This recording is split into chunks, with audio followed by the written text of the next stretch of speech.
We welcome you to Vernon Newsome Stadium in Mansfield, Texas for Week 5 of the Texas high school football season. It's the Grapevine Mustangs versus the Mansfield Summit Jaguars on a special edition of Mustang Friday Night on Thursday. Hello everyone, I'm with former Grapevine wide receiver Drew Doherty, and I'm Mason Doherty here to get you ready for tonight's matchup. Our title sponsor tonight is Grove's Family of Dealerships.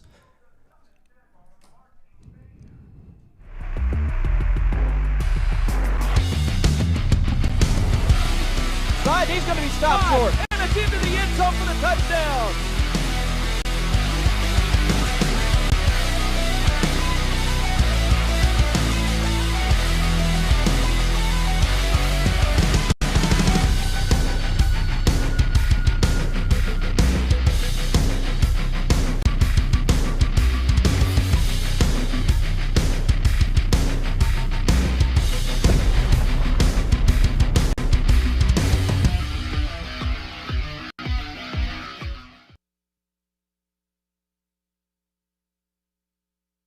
A special edition of Thursday Night Football Mustang Friday Night here where Grapevine takes on Mansfield Summit.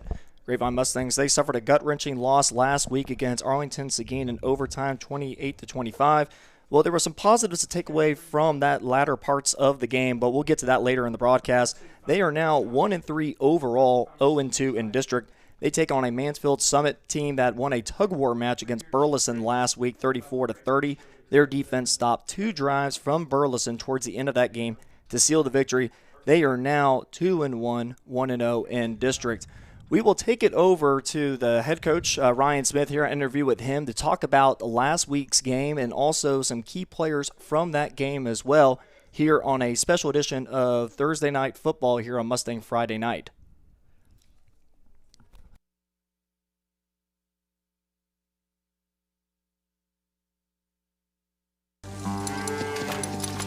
American Power,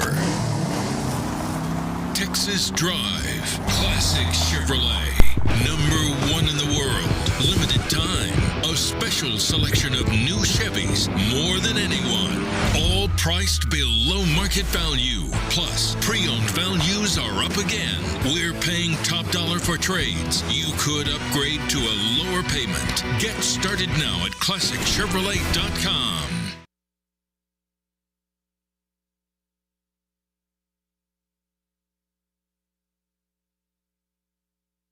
Shop Stacy Furniture and Design, the family-owned furniture store that North Texans trust for the best selection of quality furniture. Our showrooms are curated with a sharp focus on design, like this new, beautiful 3-piece sectional. New collections are arriving daily. With our price match guarantee, you can always rest assured that you will never overpay for furniture from Stacy's. Our family's commitment to offering the best in quality, style, and affordability is truly what sets us apart.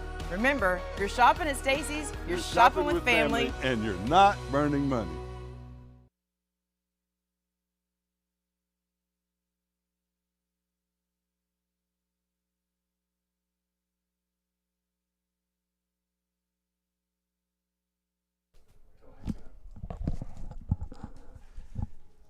And we bring you back to a special edition of Friday Night Mustang Football here on Thursday. And Drew, let's go back to that game last week against Arlington Seguin for Grapevine. That was a game where it was pretty slow for majority of the time for Grapevine, but then they were able to pick their feet up, score 16 unanswered points in that miraculous comeback there to tie that ball game. And there's definitely those positives we talked about that you could take away from that game. Yeah, absolutely. I think that you can kind of shows the culture that Grapevine's trying to build, that never give up mentality. 16 points in under a minute or at a minute. Take some skill and take some heart, and that's the culture that they're trying to build here. It was a gut-wrenching loss, but like you said earlier, a lot of good things to come out of it, and they hit the ball running when they got back to practice on Monday. Well, and you look at the record for Grapevine this year so far, 1-3, and those 3 losses, all of them came down to one-scoring possessions, where Grapevine had the ball in their hands at the end of that Frisco-Wakeland game, and unfortunately couldn't come up with that game-winning drive. And then they pick up the nice win against Birdville, and then just got off to a really sluggish start against Everman. Tried to make a comeback there, came up short, and then again, like we talked about last week, came up short in overtime. But I think for Coach Smith, he's really trying to preach to his players about that mental toughness. You talk about that culture that's being built right now. Yeah, absolutely. I think it's important to realize that these games were coin flips. Some of these, or a few of these, back and forth. Could have been toss-up games. I think Grapevine's going to want to definitely clean up the penalty yardage. Last week, 14 penalties for 114 yards. It's kind of shooting yourself in the foot a little bit there. And when it comes down to one-score games, that could be the heel for that, penalties. Well, speaking of Coach Smith, we have an interview that we had with him to talk about last week's game, and then also to cover some of the key players from that game and players that we've seen really grow within the early part of this season. So we'll go ahead and take you to that interview here with head coach of the Grapevine Mustangs, Ryan Smith.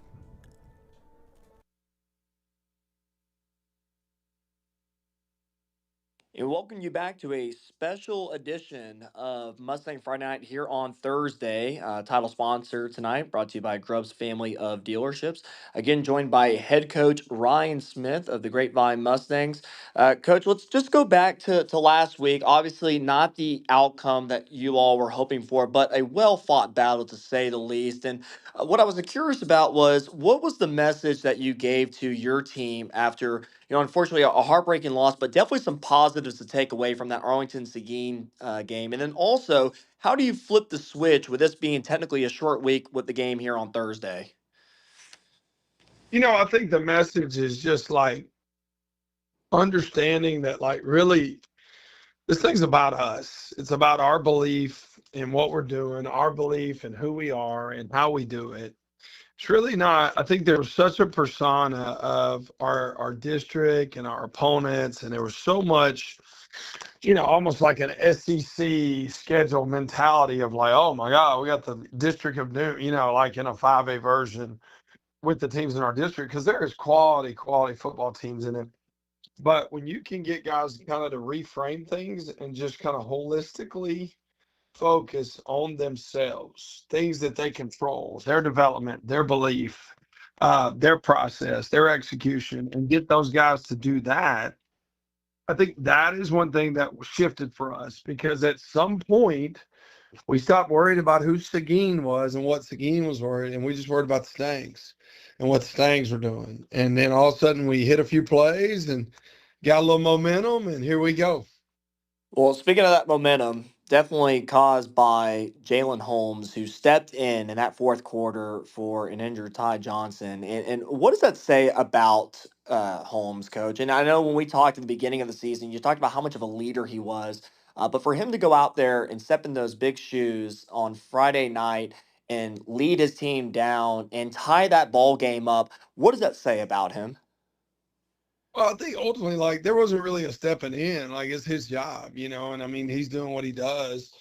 Ty's a really good senior quarterback that does some things for us based on packaging and circumstance and executes at a high level. But, Jalen's kind of proven, like, he never disproved he wasn't the guy. He was the guy when I got here.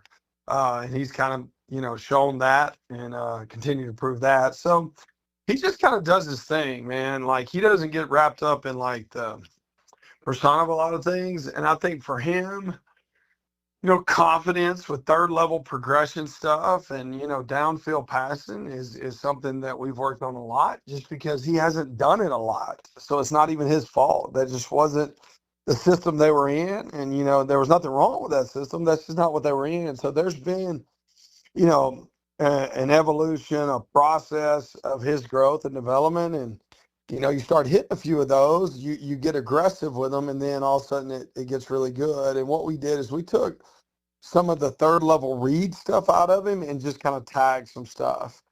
So it takes the element of like thinking, and now you know what throw you're making before the ball snap. You've got to go through your IDs and then, make sure that you're looking things off so that when it's ready to rip, it's ready to rip. And man, he always runs well. He's elusive. He never gets tackled by the first guy, and he always falls forward. And I mean, that's the consistency of who he is. But man, I mean, it's just awesome for the guy. Love our whole quarterback room. We have 3 seniors, which is a really tough deal. Our third string guy is a guy named Jude Walker, who's a great quarterback too. It's just tough when you got 3 seniors.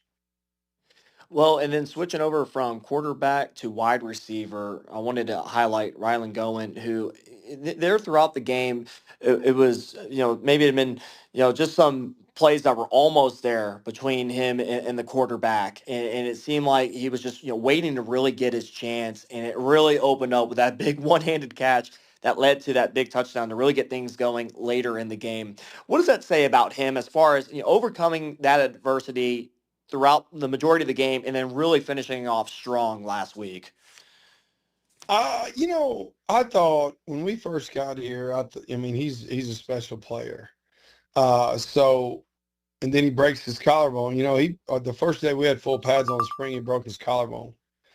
And, from that point on, he's been kind of a recovery. So I think he's finally kind of getting comfortable with that because he wasn't released till right before our midnight scrimmage. So, he's a month into that. It's been a month since that. So he's coming into his own. I think he's a really good football player. I think him and Luke Stewart are really, really good receivers. They're doing a great job for us. And man, what some big time plays they made. And then switching over to defense, Coach, Tatum Evans was all over the field, called his name plenty of times throughout the broadcast. We know about him being a physical linebacker, but what have you seen out of him lately that just makes him such a special player to have for you on defense? He's probably one of the most, when I talk like guys that are like very plugged into like team pulse, he's that guy, man. He cares about everybody in the locker room. He's very aware of every player in our locker room. And he's intentional in communication and relationship. So like that's the off the field stuff. And I think when you support that with great production on the field, and I think Coach Freezy Smalls, our DC, a lot of his mentality is, he's high aggressive pressure and he brings a lot of pressure and brings it from different angles. So, but within that, you've got to figure out what our players can do. So he's kind of now figuring out what's best for Tatum and what makes Tatum really successful. And you're kind of seeing that. You're seeing him put together pressure packages that puts Tatum in a lot of positions. He ends up in the backfield and makes a lot of TFLs. And, I think it's a combination of us figuring out Tatum and what his gifting is and like what he's really good at and calling things that are conducive to him being successful and just overall the person he is, the leader he is, he just cares about people, and that's a big deal. So, well, and I can't help but mention before I let you go, Coach, as far as special teams go, Austin Schilling hitting that key 47-yard field goal in overtime. And I know special teams has been kind of a roller coaster for you all, but definitely a high point. Seeing him make that clutch kick. And we've talked about the practice that goes into that from your kicker. So what did that mean to you to see that accomplishment on Friday night last week? It changes the process of how you call plays. When you can consistently hit 40-yarders and, 30-yarders, and it changes the way you play call on offense. It changes our approach. And I'll be honest with you, we were extremely confident in it. So I didn't get too exotic in overtime. I felt really good about our defense. We called a couple things that didn't hit, that we thought would hit. And then we just kind of went into it, got him where he wanted to be, and he nailed it. And our operation was really great. Snap, hold, and kick was really good. So, again, it was just kind of one of those things like, man, we thought that was it. Dude just banged out a 40-plus yarder, and our defense hadn't give up much all night anyway. But I'll say this about us defensively. Special teams-wise. We're high pressure. And when you live in the world of the extremes schematically, you're going to have very high highs and very low lows. And unfortunately, like Coach Gross does an incredible job. He meets with our guys 2 to 3 times a week. We had extra meetings this week because we knew what we had. And I'll be honest with you, every fake that they hit, we had people in place except the one where we went after a block, and we were going after the block, and they hit us right up the middle. But other than that, we had people in place. And we just, it is what it is. Everybody's not perfect. We didn't make the plays. But Coach Gross does a great job with our special teams. But I told him, I said, dude, don't get down. You just hit a 40-plus yarder. to put us in the position to even win the game. You just securely landed an onside kick that gave us the opportunity to tie it. Like, don't get wrapped up in the realities of the extreme lows, because the highs far with our special teams, our highs outweigh our lows, and he does a great job with those guys. He does, and man, we're going to live in that. We're high energy. We're trying to shift a culture. We're trying to change the mentality to believe we can win. So we've got to take risks. We've got to take opportunities and take chances. And if they hit, they hit. If they don't, they don't. We'll keep taking them.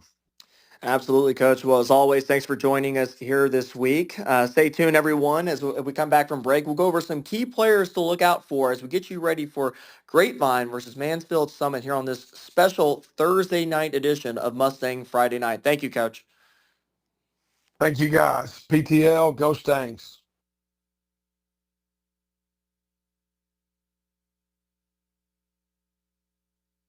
Compass Church is for you. Join us each week to experience great music, a message that applies to your everyday life, as well as programming for your kids and students to engage on their level. Learn more at compass.church.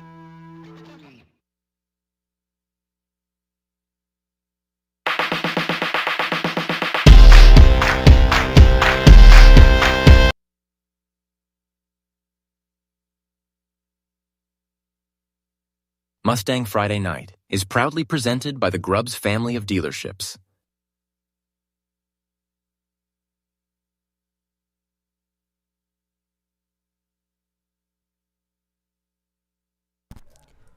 And we bring you back to a special Thursday night edition of Mustang Friday Night, where let's go ahead and get you ready for tonight's match between Grapevine and Mansfield Summit. First off, something to keep an eye out for tonight is how Grapevine is going to adjust having Jake Graham out of the game due to last week's injury. You have to think the focus will be on Jaime Sanchez and Cooper Towery to replace that production. What do they offer to this team offensively, Drew? Both very athletic. Got two athletes there in the backfield with Cooper Towery and Jaime Sanchez.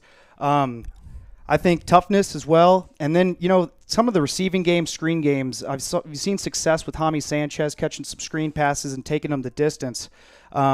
But more importantly, I just think you got to have that next man up mentality in that backfield, and just go out there and put your best foot forward and, do your job. Well, you talk about Jaime Sanchez. He definitely has a weapon out of the backfield, catching-wise, obviously on the ground too. And then Cooper Towery, we talked about it last week, Drew. He's more of that Swiss Army knife for this Grapevine offense. Obviously known for his defensive play, but definitely adds a new wrinkle to this offense. Yeah, that just goes back to his athleticism that he has. You can kind of plug and play. I call those kind of guys football players. They'll play any position you put them. That's definitely athleticism is the key there. Keep your best players on the field as much as possible. Yeah, absolutely. You want to feed them the rock and put them in space. Yep, absolutely. Well, we mentioned the opener that this Jaguars team will want to establish the running game. They have a former wide receiver from last year who was stepping in at quarterback and had over 100 yards rushing last week and passing too. What will Grapevine need to do to contain that attack? Well, it starts with communication. Communication with all 11 guys on defense, and then it goes behind the leadership of that linebacker crew. Cooper Towery, a captain of that defense, and you really want to stay, if you're Grapevine's defense, you want to stay disciplined. And when I say that, I mean filling gaps, making sure you don't break contain with this speedy offense that they're facing up tonight. You want to make sure you keep everything in front of you and don't get those chunk plays minimized, those 25-yard plus plays. You want to cut those down. Yeah, absolutely. And then Grapevine, one thing that they'll also want to cut down is on the penalties. Seems to be a theme so far this year. They had 14 penalties for 114 yards last week against Arlington Seguin. Now, as a player, Drew, that you're a former Grapevine player, wide receiver, and played a little bit of linebacker too, does that start to get in your head a little bit? You know what? It can, but as a player, you really have to have that next play mentality. If you're thinking about it as a basketball player, if you get dunked on or if you miss a wide open layup, the ball's still moving down the other end of the court. So if you're a football player and you get penaltied, if you kept getting calls on, you want to have that next play mentality.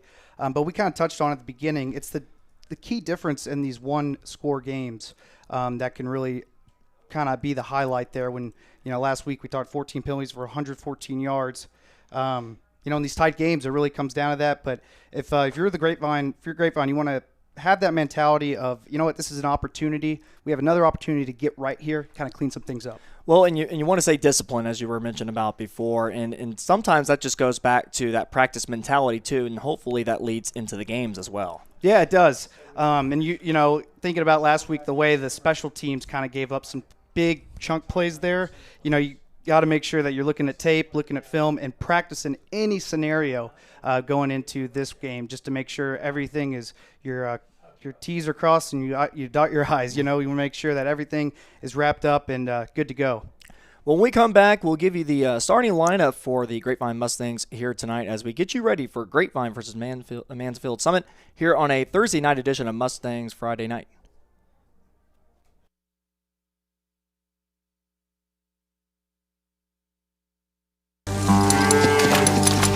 American Power. Texas Drive. Classic Chevrolet.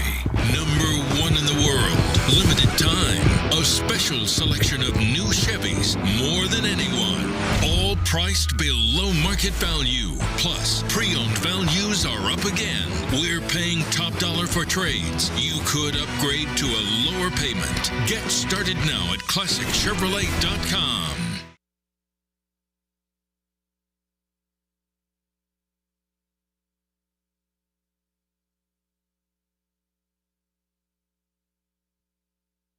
And we take you down to the field where captains are getting ready for the coin toss.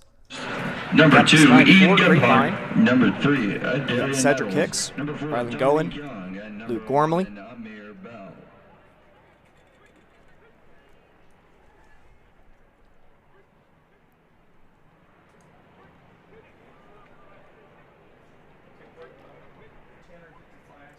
And Grapevine has won the coin toss.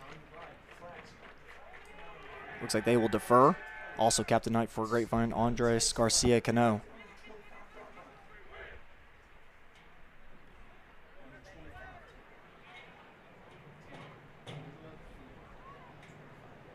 So Grapevine has actually won the coin toss, and they will receive to start this ball game here tonight.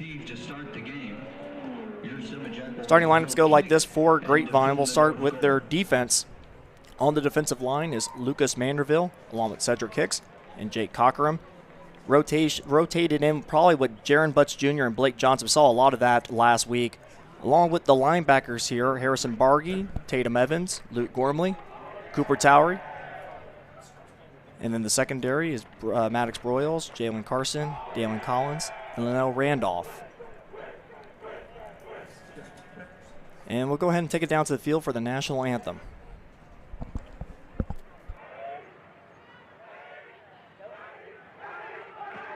Led onto the field by head coach Shane Hall. Here's the home team, your team, the Summit.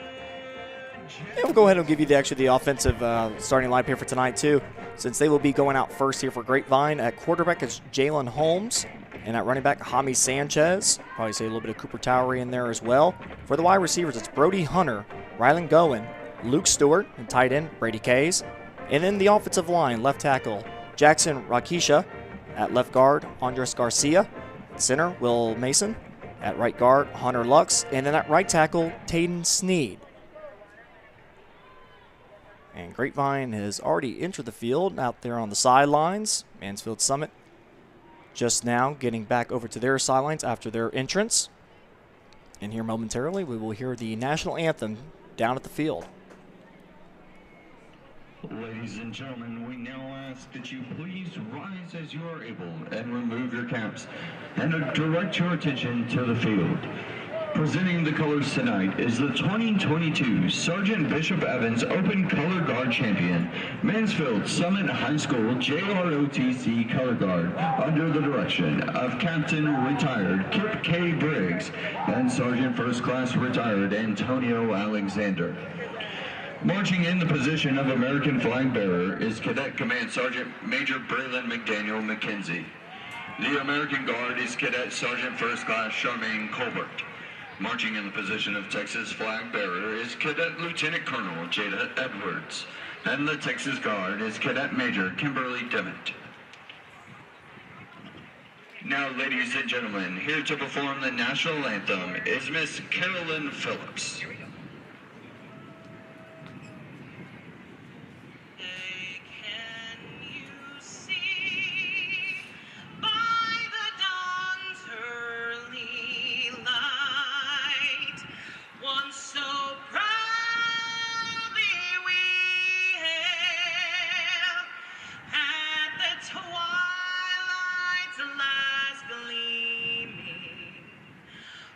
Broad stripes and bright stars through the perilous fight. O'er the ramparts we watched were so gallantly streaming, and the rockets irregular, the bombs bursting gave proof through the night that our flag was still there. Oh, say does that star-spangled banner wave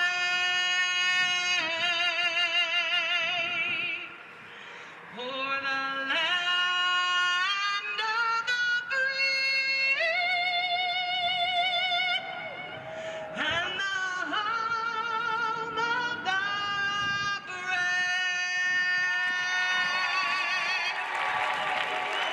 Thank you, Miss Carolyn Phillips. Version of the national anthem played there down below. We'll go ahead and actually give you back those starting lineups there for Grapevine here on this Thursday special edition of Mustang Friday night between Grapevine and Mansfield Summit. For the offensive line, it goes like this. Left tackle, Jackson Rakisha. At left guard, Andres Garcia-Cano. At center, Will Smith. At right guard, Hunter Lux. And then at right tackle, Tayden Sneed. Along with the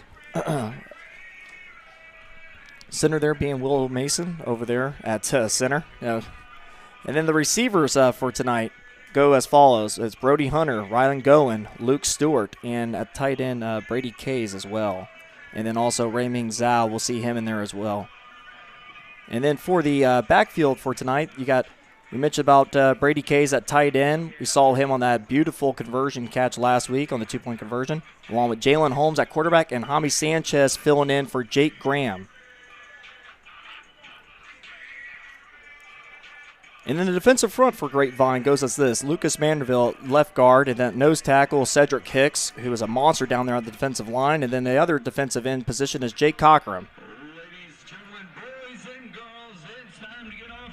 And then for the linebackers, what Coach Smith says maybe the best linebacker crew in the state of Texas, Harrison Bargy, Tatum Evans, Luke Gormley, and Cooper Towery.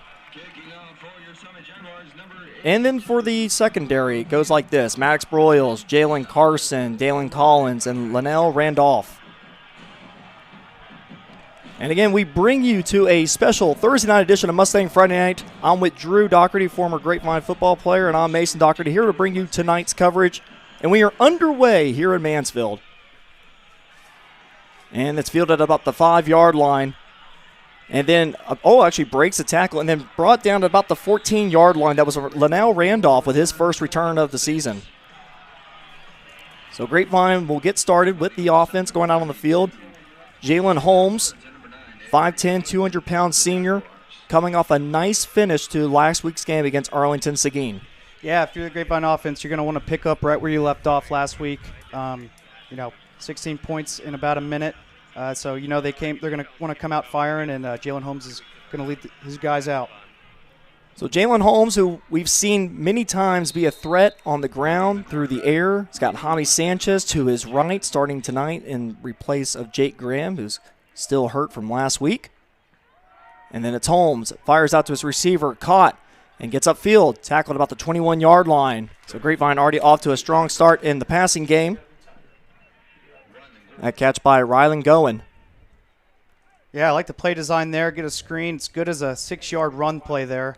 And you know what? Gets your quarterback kind of comfortable and throwing the ball early. So now that brings up 2nd and 3. Going in motion, and Holmes keeps it up the middle, keeps the feet moving, gets help from his friends, and then we'll pick up a first down. It's good for a Pat White State Farm first down here in the first quarter, brought to you by Stacy Furniture. Yeah, a little simple RPO read there by Jalen Holmes. Good decision by taking it. You know he can run the ball and keep those feet moving for the first down. Yeah, Jalen Holmes, who Coach Smith defines as a leader, someone who definitely did not lose his spot as the top quarterback for the Grapevine Mustangs over the offseason. It's Holmes again, pressured, and the ball is deflected and knocked down. That was Jamil McCowan, who got a paw on at the corner. One of the star cornerbacks for this Mansfield Summit defense. They got a lot of athleticism over on that side of the ball. Yeah, McCown able to get his hand up and just get a tip of that ball by Jalen Holmes. He had his guy, Rahami Sanchez, there. Nice play. So now that brings up 2nd and 10. Holmes takes his time. Play clock down to 14. He's got Brady Case to his left at that tight end position. And now he has Hami Sanchez behind him. In motion is Case. Sanchez follows him on that right side.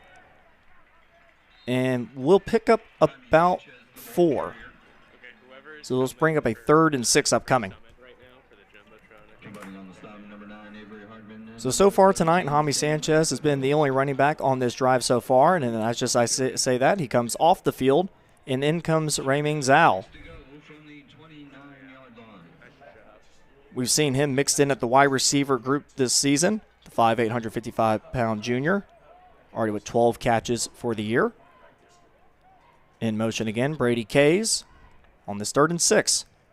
Holmes gets it out immediately. Oh, to Luke Stewart, and Luke Stewart, knowing exactly where to be at, picks up the first down. Yeah, good job by Luke Stewart playing the sticks. And Jalen Holmes connecting with this guy. That's good chemistry. He practiced that. Luke Stewart getting to the first down marker, turning around. That ball's already out. Heck of a play on 3rd down. Luke Stewart, his 14th catch of the season, already at 171 yards receiving, averaging 13 yards a catch, along with 2 touchdowns. Had that key touchdown last week to put themselves in a position to tie the game against Arlington Seguin last week. So it's 1st and 10. And Cooper Towery actually came into the game there, but he hands it off to Hami Sanchez, and Hami Sanchez is going to fall just short of the line of scrimmage. Tackle made by Amir Bell, who played a really strong game last week against Burleson. Yeah, that'll be Grapevine's kind of wildcat look there with Hami Sanchez and Cooper Towery both in the backfield. I think we're going to see a lot of the wildcat tonight, not only just from the Grapevine side, but when we talk about the Mansfield offense here in a little bit with Ian Gibhart, the former wide receiver, now quarterback. We'll probably see a lot of that over there on that side of the ball too.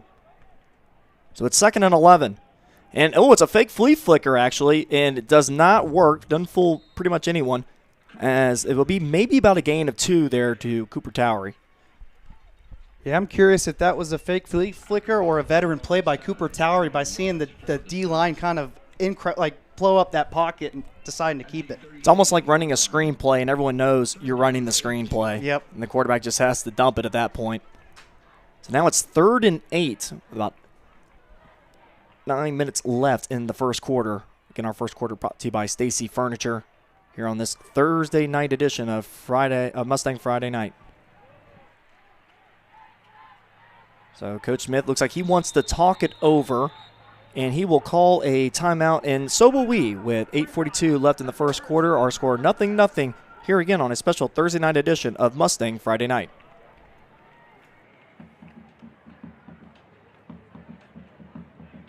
Shop Stacy Furniture and Design, the family-owned furniture store that North Texans trust for the best selection of quality furniture. Our showrooms are curated with a sharp focus on design, like this new, beautiful 3-piece sectional. New collections are arriving daily. With our price match guarantee, you can always rest assured that you will never overpay for furniture from Stacy's. Our family's commitment to offering the best in quality, style, and affordability is truly what sets us apart. Remember, you're shopping at Stacy's, you're shopping with family, and you're not burning money.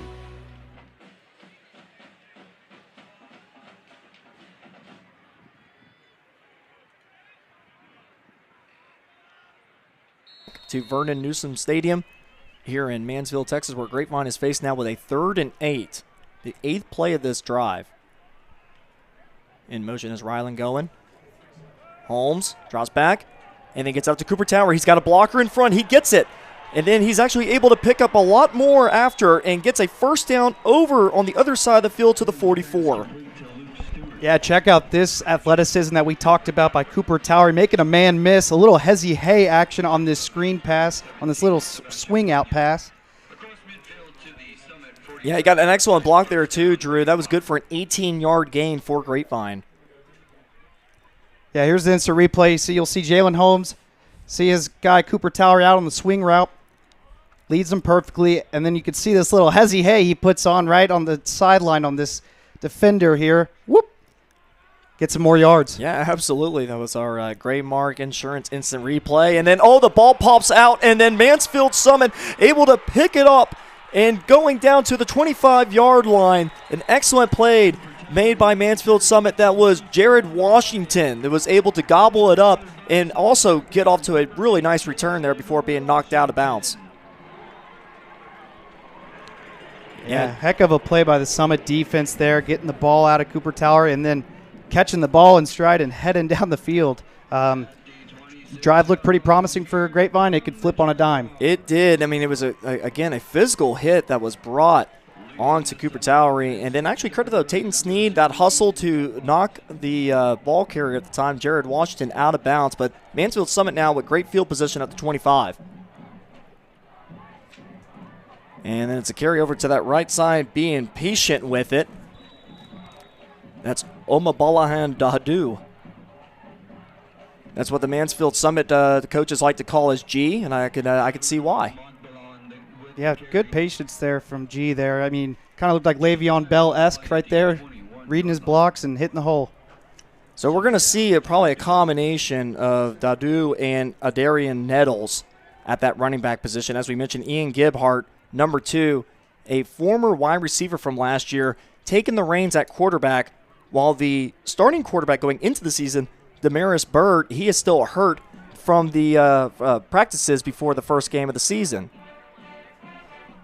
So now it's a fake, and then it's a handoff on that left side. It's Nettles able to get around the corner, and excellent blocking, and he is in for the touchdown on the 21-yard run.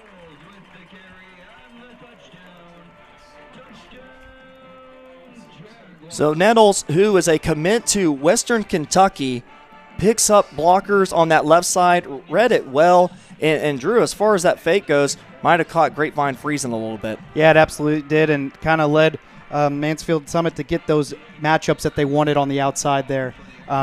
Good blocking, and yeah, heck of a job by Nettles to go on the outside and turn it upfield. So now lining up to kick this extra point is Diego Apodaca. And that extra point is up, and it is good. And great, Mansfield Summit now up 7-0 as we start this game here with 7:27 left in the first quarter. We will take a short break and bring you right back on a Thursday night edition of Mustang Friday Night.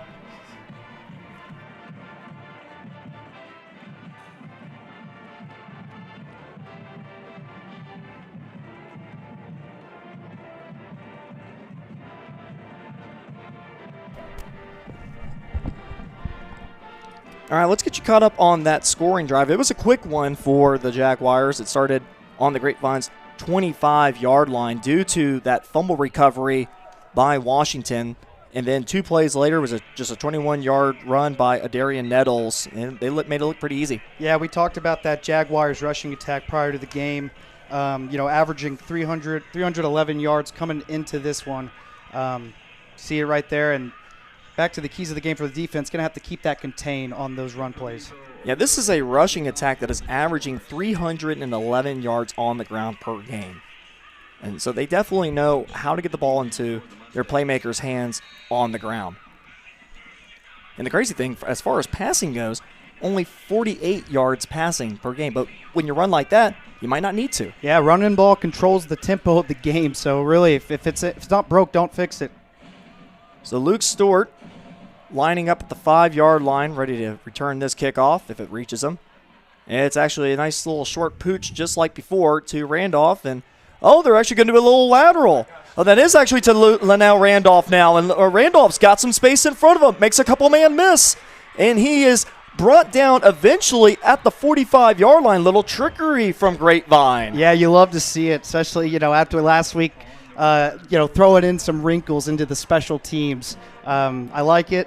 Great design there. And if you see on this instant replay, heck of a job here. Throwing that ball. That's a long pass and on target. Jalen Carson with that throw. Yep. And good blocking down the field. Jaime Sanchez getting the cutoff there. And, yeah, nice athleticism. Getting it down to about the 45-yard line of Mansfield Summit. Well, Grapevine playing with a little bit of fun here. Coach Smith has talked about playing focused, but also playing loose, too. So Jalen Holmes in the shotgun. Fakes the handoff, keeps it himself. Up the middle he goes and is able to pinball his way down inside the 40-yard line. Yeah, nice play on first down, positive yards. Jalen Holmes for the season coming into tonight's game, 30 carries for 99 yards and 1 touchdown. He's got Jaime Sanchez out there with him.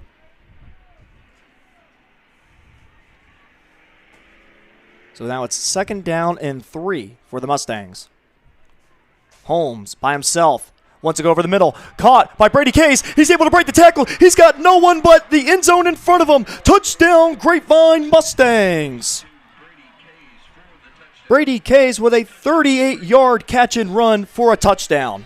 Yeah, heck of a play by Jalen Holmes and Brady Case. You see the route here kind of going right up the middle, little seam route. You see that all the time with tight ends. They're able to get open. You have that tight window right there to throw it. And way to keep his feet moving. Get in the pay dirt. Well, we mentioned about Brady Case. He's the one that caught that clutch 2-point conversion to tie the ball game up last week. Definitely right in the hot hand right now. So now the extra point for Grapevine. Austin Schilling here to attempt. Ball is spotted, kick is away. And it is good, and Grapevine, just like that, snaps back and makes this game a tie ball game here in Mansfield. Our score 7-all with 6:32 left in the first quarter. Got some fireworks in the early going, Drew. Yeah, absolutely. It starts with that special teams play. We talk about it every week how important special teams is. It's a third of the game. And I love the play call there. And like you said, it does have, it's fun. Fun to throw a little trickery in there. And got to have a little bit of fun to play loose and stay focused. But, it starts with that special teams play, and the offense kept it rolling. So for Grapevine, that scoring drive, that was a quick one too. Only 2 plays. And we'll go ahead and we'll take it to a short break here. Here you're listening on a Thursday night edition of Friday Mustangs football. Life moves fast, but protecting what matters shouldn't be complicated. At Graymark Insurance, we make home and auto coverage simple, affordable, and built around you. Old-fashioned service, uncommon speed, that's the Graymark promise. Visit mygraymark.com today and learn more. Again, that's mygraymark.com.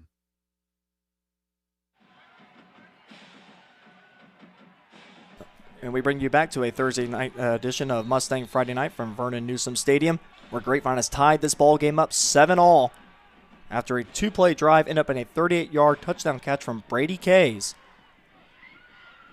So that little pooch kick will be fielded at about the 24-yard line, where the fair catch was made by Dominic Young. And that is where the Mansfield offense will start. I can't complain if you're the Grapevine defense with that field position. First drive of the game for the defense, kind of started on their own half. Nice pooch kick there. Get the troops down there and having to force a fair catch on the kickoff. Well, and Drew, we talked about what it will be, what will it mean for success for Grapevine here tonight. It's that linebacker play that they've relied so heavily on, but it's also going to be really just the front seven in general. We'll see how they do here tonight. Obviously, Mansfield Summit all the way off to a rocking start with that 2-play drive that ended up in a touchdown on that last drive. So now it's Mansfield Summit, again, able to get outside. It's Gebhardt, and Gebhardt is slung down at the 45. Good for about a 20-yard gain. Yep, Gebhardt showing his athleticism there, getting to the outside. It's gonna have to be an emphasis for this Grapevine defense to keep contained and kind of funnel him back to the inside, to the to the rest of the Grapevine defense. When we talked to head coach Shannon Hall of the Jaguars, he raved about Ian Gebhardt. He said he's really comfortable with the offense, and they feel confident in him in order to run that offense, even with him being a former wide receiver stepping in at quarterback. So it's 1st and 10 for the Jaguars. On that left side is Nettles, and then he puts himself into a little bit of a dizzy there and eventually is brought down at about the 48-yard line. Yeah, another interesting wrinkle about this Summit offense is that they huddle up before every play. Yeah, you'll see Gerbhardt here at the handoff. He likes to keep it on that fake, Drew. Yeah, just kind of maybe handing it off early, kind of RPO action, keeping the defense guessing. Yeah, you may see him take that a couple times throughout this game. Well, and it causes the defense to sometimes freeze up, and it looked like that was what happened on that big touchdown run by them on that last drive. So 5:27 left in the first quarter. Now they want to pass. They want to go deep. He's got a man, and it's caught, and it's a touchdown. The Jaguars answer right back. That catch by Dominic Young, but a beautiful ball by Ian Gebhardt. Yeah, that was an absolute beautiful play. Nice chunk play. But I really want to highlight the run blocking, the pass blocking by the running back, Omagbulan Dado. Absolutely good job sticking, because we had a blitz. The Grapevine had a blitzer, Cooper Tower, coming off the edge. Good job picking that up, setting up the pass. So now the Jaguars line up for this extra point by Diego Apodaca. Ball is spotted, kick is away. And it is good. And again, fireworks here tonight in Mansfield as the Jaguars now take the lead back at 14-7 with 5:17 left in the first quarter.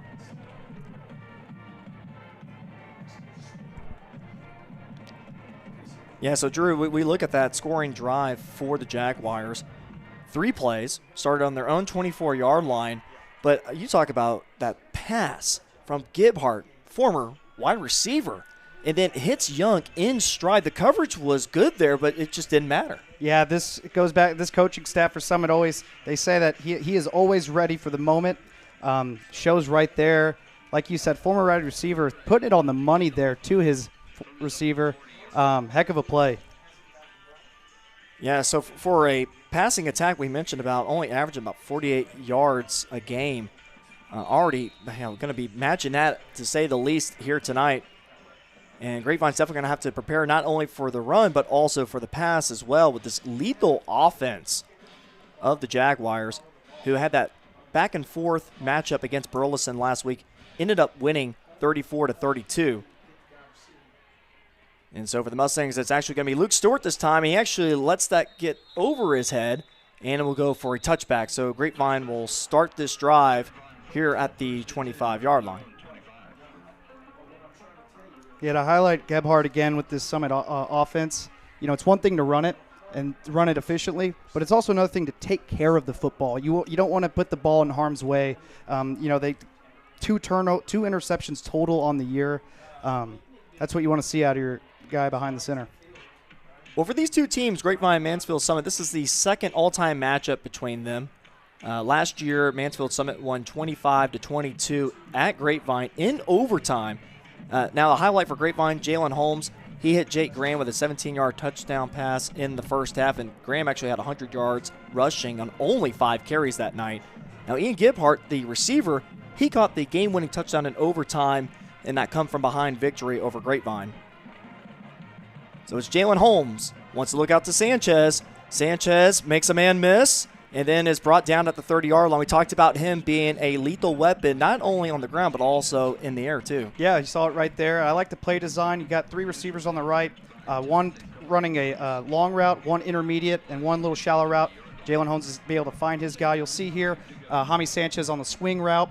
Jalen Holmes reads the field, takes a second, takes what the defense gives him. Jaime Sanchez turns upfield for a nice gain.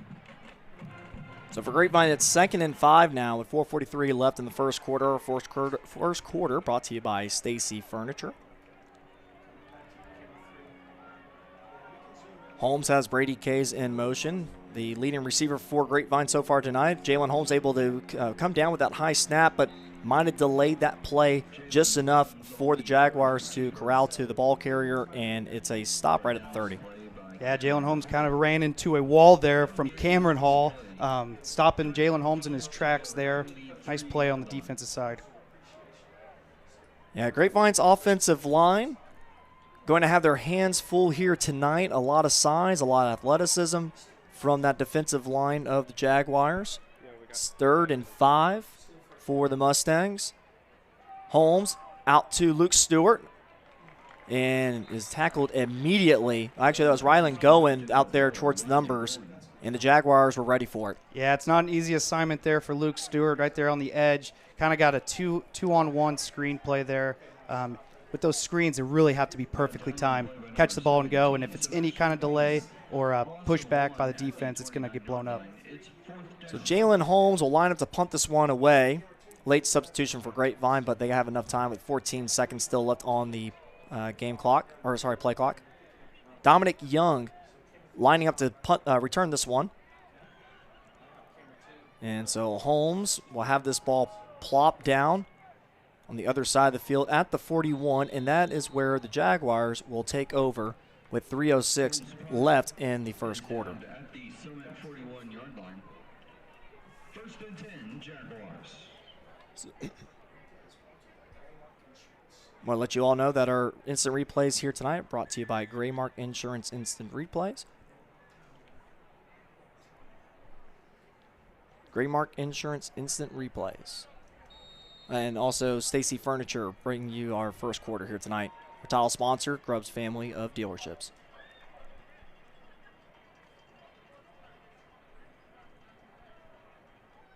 So now the Jaguars will take over, and then just again breaking tackles is Dadu, and he's over on the other side of the field at the 44-yard line.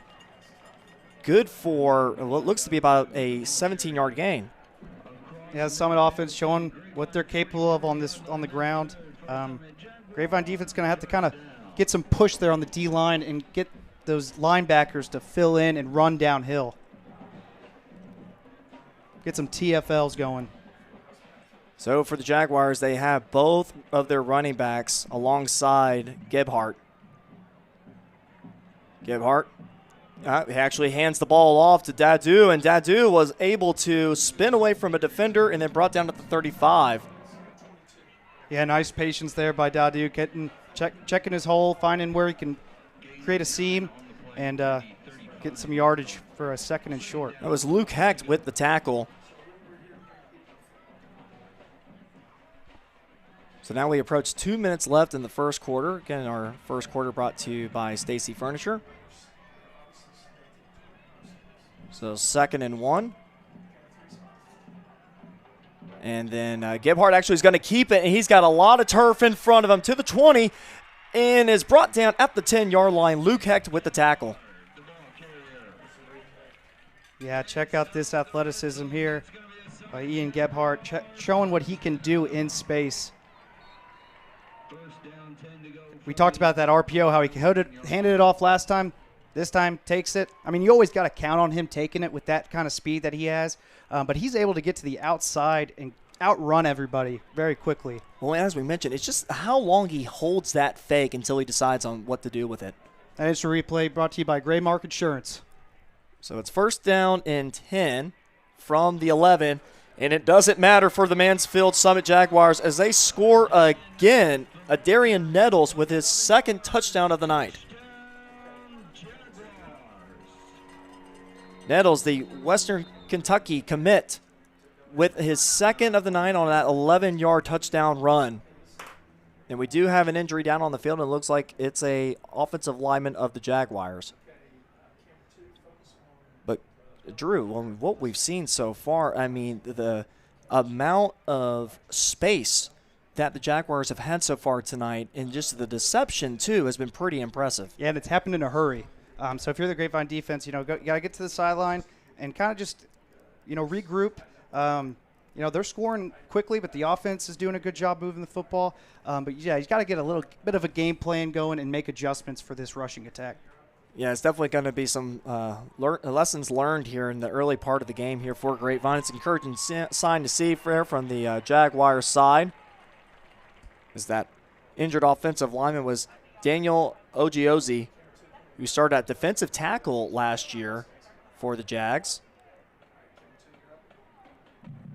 So now Mansfield Summit will line up to kick this extra point, already up 20-7 in the early parts of tonight's game. It's Diego Apodaca with the attempt.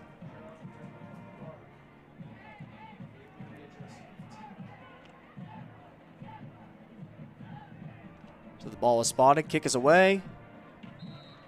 And it is good, and so now the Jaguars up 21-7 with 1:19 left here in the first quarter. You are watching a special Thursday night edition of Mustang Friday Night from Vernon Newsome Stadium. If you're the Grapevine offense, you want to move the chains and get the ball going and get some points on the board and match this Summit offense.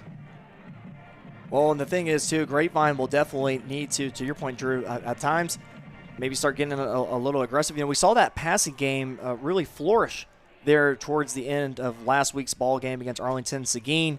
Jalen Holmes was able to spread the ball around into a guy, especially like Rylan Goen, who went through so much adversity in the early parts of that game, trying to connect with Jalen Holmes, trying to connect with Ty Johnson, too, and then eventually got it going there later in the ball game. Yeah, and these formations that Grapevine's running on offense is promising. They got the spread offense kind of rolling, 3 receivers on the one side, 2 on the other, and then you got Jaime Sanchez with the screen game and little flat routes. So you just want to go north and south if you're the Grapevine offense, one play at a time.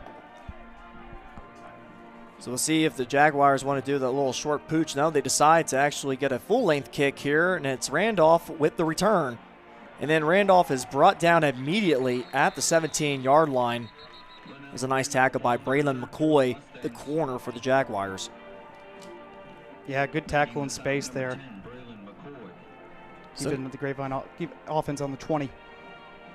So Grapevine only had a 4-play drive on that last drive and then ended up in a punt. And so they'll definitely look for a better result here as they are already down 21-7. Start the game.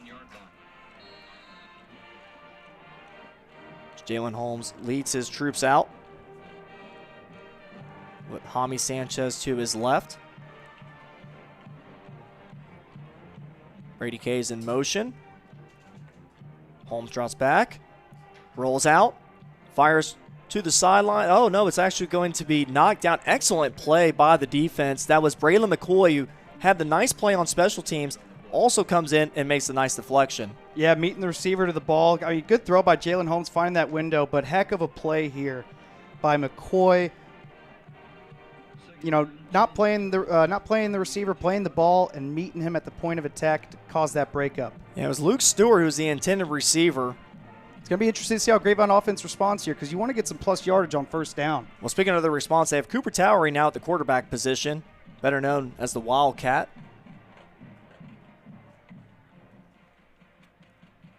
So Towery keeps it and then tries to run alongside that left side of the offensive line, but there is no room there. Many Jags were there to meet him at the line of scrimmage. In on that stop was Sam Apoco. Yeah, not much there from Cooper Towery. Maybe a 1-yard gain there. Kept his legs moving, didn't allow the defense to bring him to the ground. Shows his toughness there. But, yeah, going to have to get some about a 10-yard gain here to get the first. Yeah, we're going to probably mention about Sam Apoco's name a lot here tonight for Mansfield Summit, the middle linebacker who played defensive line last year. Pretty physical linebacker at that, too. Only getting better, according to head coach Hall for the Jaguars.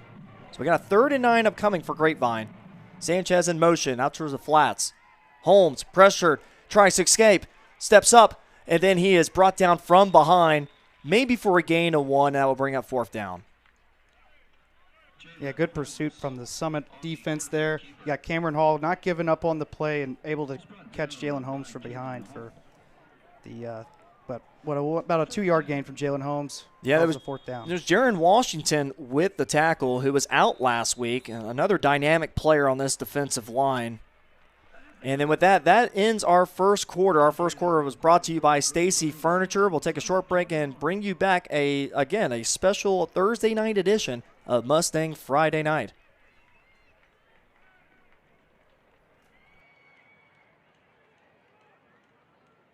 Compass Church is for you. Join us each week to experience great music, a message that applies to your everyday life, as well as programming for your kids and students to engage on their level. Learn more at compass.church.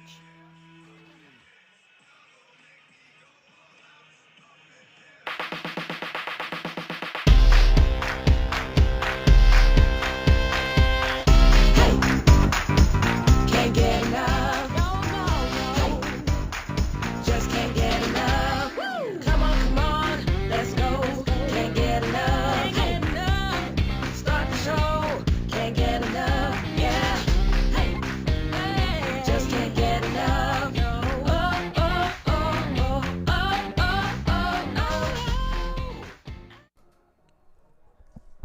And we welcome you to the second quarter. Our second quarter brought to you by Compass Church on this special Thursday night edition of Mustang Friday Night, where Jalen Holmes lines up to punt this one away.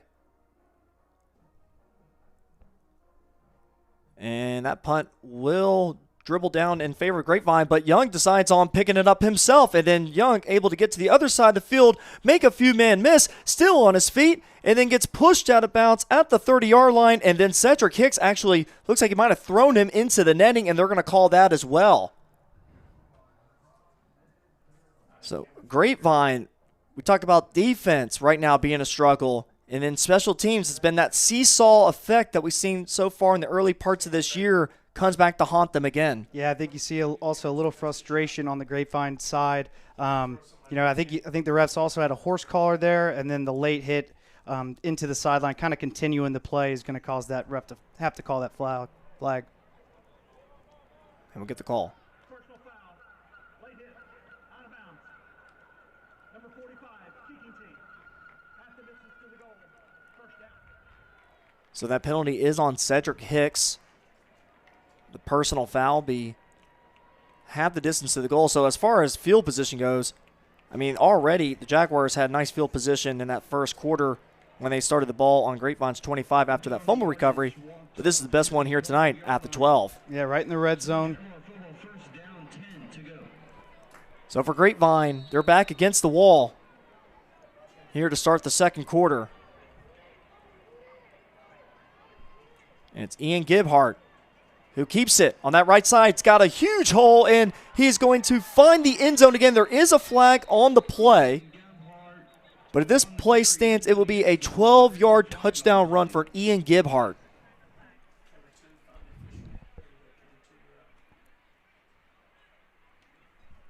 And we get the call. Holding. Number 88, offense. 10-yard penalty. Replay first down. So it's actually on tight end DeAngis Ballard for the Jaguars on the holding. So Grapevine catches a break. Yeah, they sure do.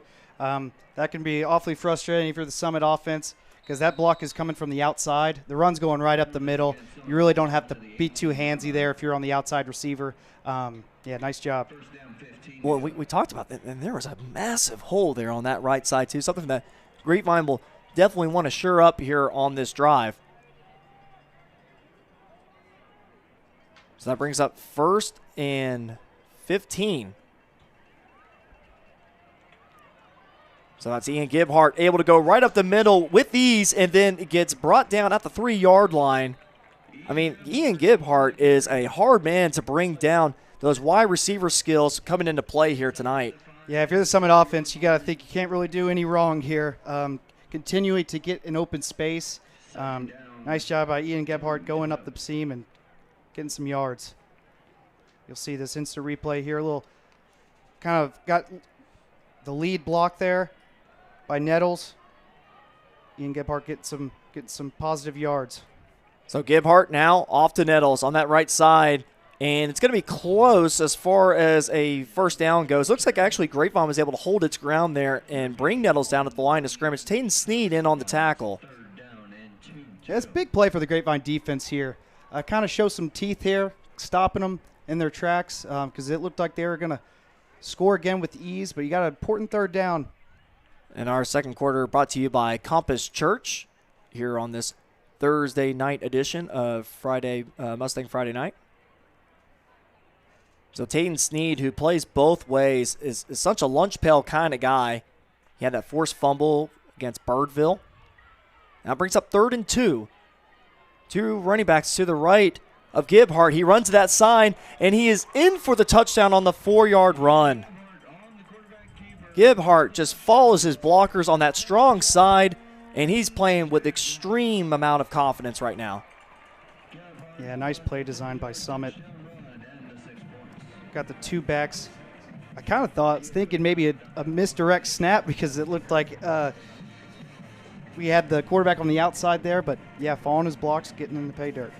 So that's Gebhardt's first touchdown run of the night. And then line up for this extra point. And it's actually, no, it's a fake, it looks like. And Gebhardt wants to take it himself to the pylon, and he's in. It looks like probably actually looked like to be a bad snap, but I mean, Gebhardt made it look so smooth out there at playing again with so much poise, able to just go ahead and adjust on the fly and then pull in the 2-point conversion. And now that brings our score 29-7, 10:09 left in the second quarter. Yeah, a little impromptu. You saw the ball skip there. Gebhardt was able to take it. And, composure. It's kind of, it can be a little stressful there, not catching the snap cleanly, but better in play, being able to take it and rush to the pylon. Yeah, he didn't hesitate at all, which was pretty impressive. So now Grapevine will send out their kickoff return team. We've seen one nice kickoff return from Grapevine on the little trickery. Jalen Carson threw that lateral pass to Randolph and was able to get to the other side of the field to start out that drive. Yeah, that's going to be the name of the game for this Grapevine offense. Get on the other side of the field, get some positive plays, one play at a time. Don't rush things. The deficit is what it is, but get some positive plays, one play at a time if you're the Grapevine offense. Well, and probably, Drew, give the defense a little bit of a breather. I mean, if you look at Grapevine's drives back in that first quarter, these last 2 have been 3 and outs. Jaguars will line up to kick this one away. It's Alore with the kick and fielded by Jalen Carson. And then Carson trying to find some room. Oh, and it looks like there was a fumble. And the Jaguars might have came up with it. And the Jaguars do. Yeah, that's not what the doctor ordered if you're the Grapevine defense. They probably just got to that bench. You check the instant replay here. Nice job by... It was like Gabe Evans. Yep, looks like the helmet right on the ball.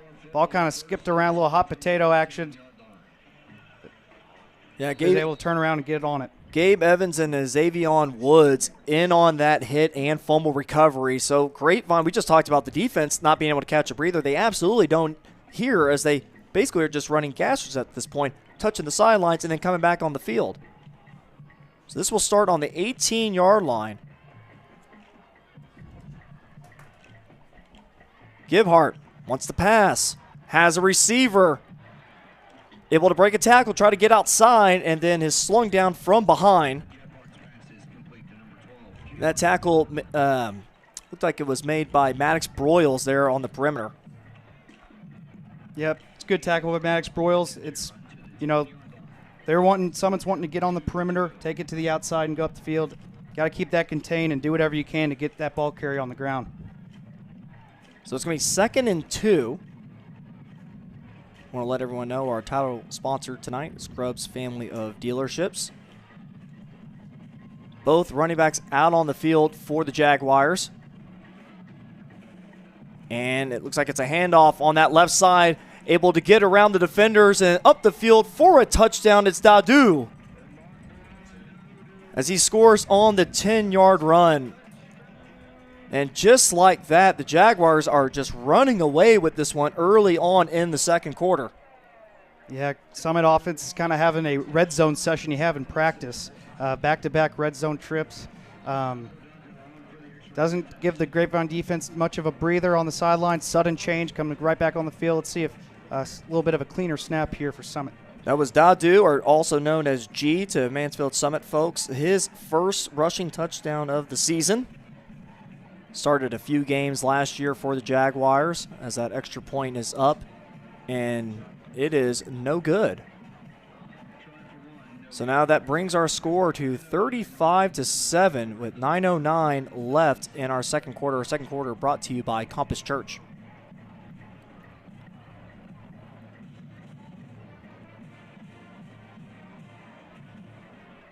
Yeah, and if you're the Grapevine offense, there's nothing really else you could say other than just take it one play at a time. Obviously, offense didn't get a chance to get on the field last time, with the fumble on special teams. But, don't look at the scoreboard. Keep your head down. Keep one play at a time. Try to get some positive plays. Yeah, for Grapevine, it's just all about just stopping the bleeding right now, as you just mentioned, Drew. And, for special teams, giving up that big punt return 2 drives ago and then fumbling the ball on the followed-up kickoff return. And then for this offense, not being able to get anything going on their last 2 drives. They've been out there on those 3-and-outs. And then for the defense, just, if anything, just trying to catch up to the speed that the Jaguars have. Yeah, it's already tough enough to catch up to this fast Jaguars offense, but especially with sudden change like that and the multiple red zone trips. So now this kick will be actually fair caught by Randolph. And so the Grapevine offense will come out. It looks like Ty Johnson will be leading this drive. Ty Johnson, who had that neck stinger late in the ball game last week that took him out, was more of a scare, if anything. And, anything that hits you around that neck part, you definitely want to make sure you want to get yourself checked out there. But it looks like he is fully healthy, and he's out on the field now to lead the troops. Yeah, good to see him out there. Always want to be cautious with kind of anything with the neck. Good to see him out there. So Ty Johnson with Jaime Sanchez behind him. And he will hand off to Sanchez on that right side, and he tries to bulldozer his way down to almost the 30-yard line. Jaime Sanchez, really that physical running back that you like to see in that old-school type of running mentality. But you also have that with Jake Graham, too. Unfortunately, Jake Graham is not available tonight due to last week's injury, but Jaime Sanchez definitely has some experience from last year, too. Yeah, nice 5-yard gain there from Jaime Sanchez. And if you're Ty Johnson getting into the game, you want to stack good plays. Get a couple good plays in a row. He's all by himself in an empty set. 2nd and 5. And he's got Rayming Zhao, and Zhao is just hammered down there at the 34-yard line.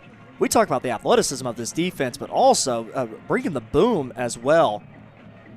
That tackle made by Avery Hardman. Yeah, both sides of the ball for this Summit football team. You kind of see their physicality being imposed on this Grapevine offense. Yeah, Coach Hall had a lot of great things to say about the senior Hardman, who's a leader on this defense, helps get everyone set up. So it's 3rd and 1. Receivers are stacked on the near side. Johnson off to Sanchez, who immediately is whacked as he received the football, and he's going to be brought down for a loss. Grapevine just not able to find really any holes right now. They're all getting clogged up by Jaguars. Yeah, not much space to work there for Jaime Sanchez. The push by this Summit D-line is there, and they're getting in this backfield kind of before anything can really set up blocking-wise for this offensive line. Yeah, this offensive line is facing a heavy challenge right now, and I'm sure offensive line coach, Coach Clark for Grapevine, is going to be looking at some tape either at halftime or at least over the weekend into next week on some ways so they can help try to fix this. So it's a spiraling punt by Jalen Holmes. Rolls out to the 32-yard line, and that's where the Jaguars will have their next drive here with 7:05 left in our second quarter. Our second quarter brought to you by Compass Church. So we've brought up Coach Hall a few times, Chandon Hall, the head coach for the Mansfield Summit Jaguars. He is now entering his 14th year coaching, overall 87-74. And he spent 5 years at Colleen Shoemaker before taking that head coaching job at Summit back in 2016. He also had 5 straight trips to the playoffs, where he reached the state semifinals in 2021. That was a run from 2019 to 2023. They missed the playoffs for the first time since 2018. And look at the Jaguars here. They might have an opportunity to maybe find themselves in the 10-yard line. And Grapevine is able to bury the Jags for what looks to be the best play for Grapevine here in quite a while. Yeah, what a gift there. A break for the Grapevine defense. what is that? Probably like about a 30-yard deficit there, 25. There is a flag on the play. Thinking that maybe a little holding by the Summit offense, keeping the defense away from maybe recovering that ball. Well, it was a snap that was coming in really hot, and then that ball fell in favor of Grapevine, able to dribble down inside actually the 5-yard line. We'll get the call.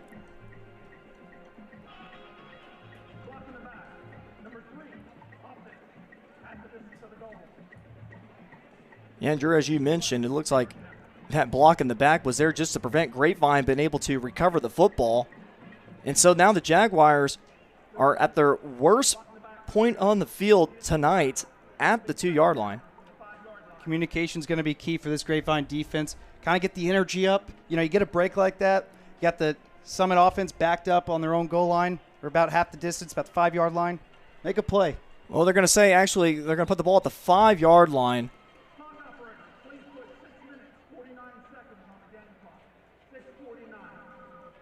So they'll reset the clock. Speaking of clocks, don't get the Grapevine coaching staff or fan base talking about play clocks like last week on that field goal late in the overtime there for Arlington Seguin. But with that being said, it's the Jaguars, and Dadu able to break through the defense, and he refuses to go down, and he actually gets all the way back to the line of scrimmage. Yeah, he just made up all that yardage. Yeah, he did. I mean, this is G also is what he's known over at Mansfield Summit. I mean, you talk about a huge back that is really hard to bring down. So now that actually brings up 3rd and 9. And out towards the numbers. And Luke Gormley is right there to swallow up the receiver. It was caught by Cameron Franklin. But Luke Gormley there to make the play. Yeah, Grapevine defense had to have that tackle from Luke Gormley there on the screen design from the Summit offense. Nice job not hanging on and getting that ball carrier down by Luke Gormley. So now 5:46 left in the second quarter.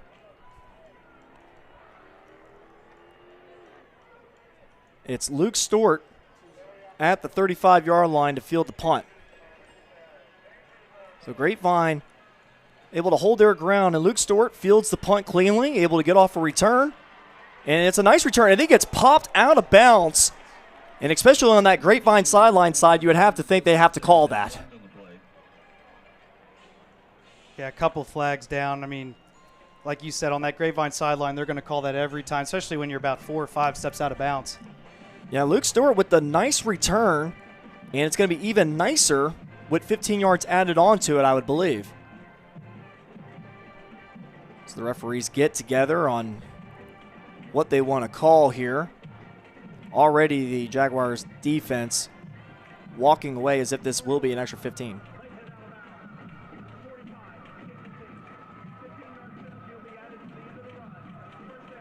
You'd like to see this Grapevine offense kind of have a chip on their shoulder after a play like that. Kind of show some grit. You know, Luke Stewart taking the late hit out of bounds.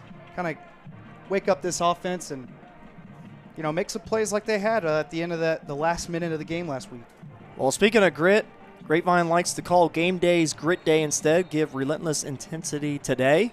And right now they definitely need it. Ty Johnson still at quarterback. It's a handoff to Cooper Towery. And Cooper Towery able to probably get off the best run so far in the early going of tonight. He's got a handful of carries so far, and he gets down to the 32. Yeah, tough running by Cooper Towery, hitting the hole. As soon as he gets the ball, turning upfield, getting north and south. Yeah, everything's going to probably come with a cost here. We mentioned about the Jaguars' rush defense so far tonight, being able to control the line of scrimmage with 4:52 left in our second quarter. And then Johnson able to find a receiver at the 25. It's good for a first down, and then there was a flag thrown towards the very end of the play in the vicinity over where Andres Garcia Cano was at. Yeah, on this instant replay, good job by Ty Johnson reading the linebacker and throwing right behind him.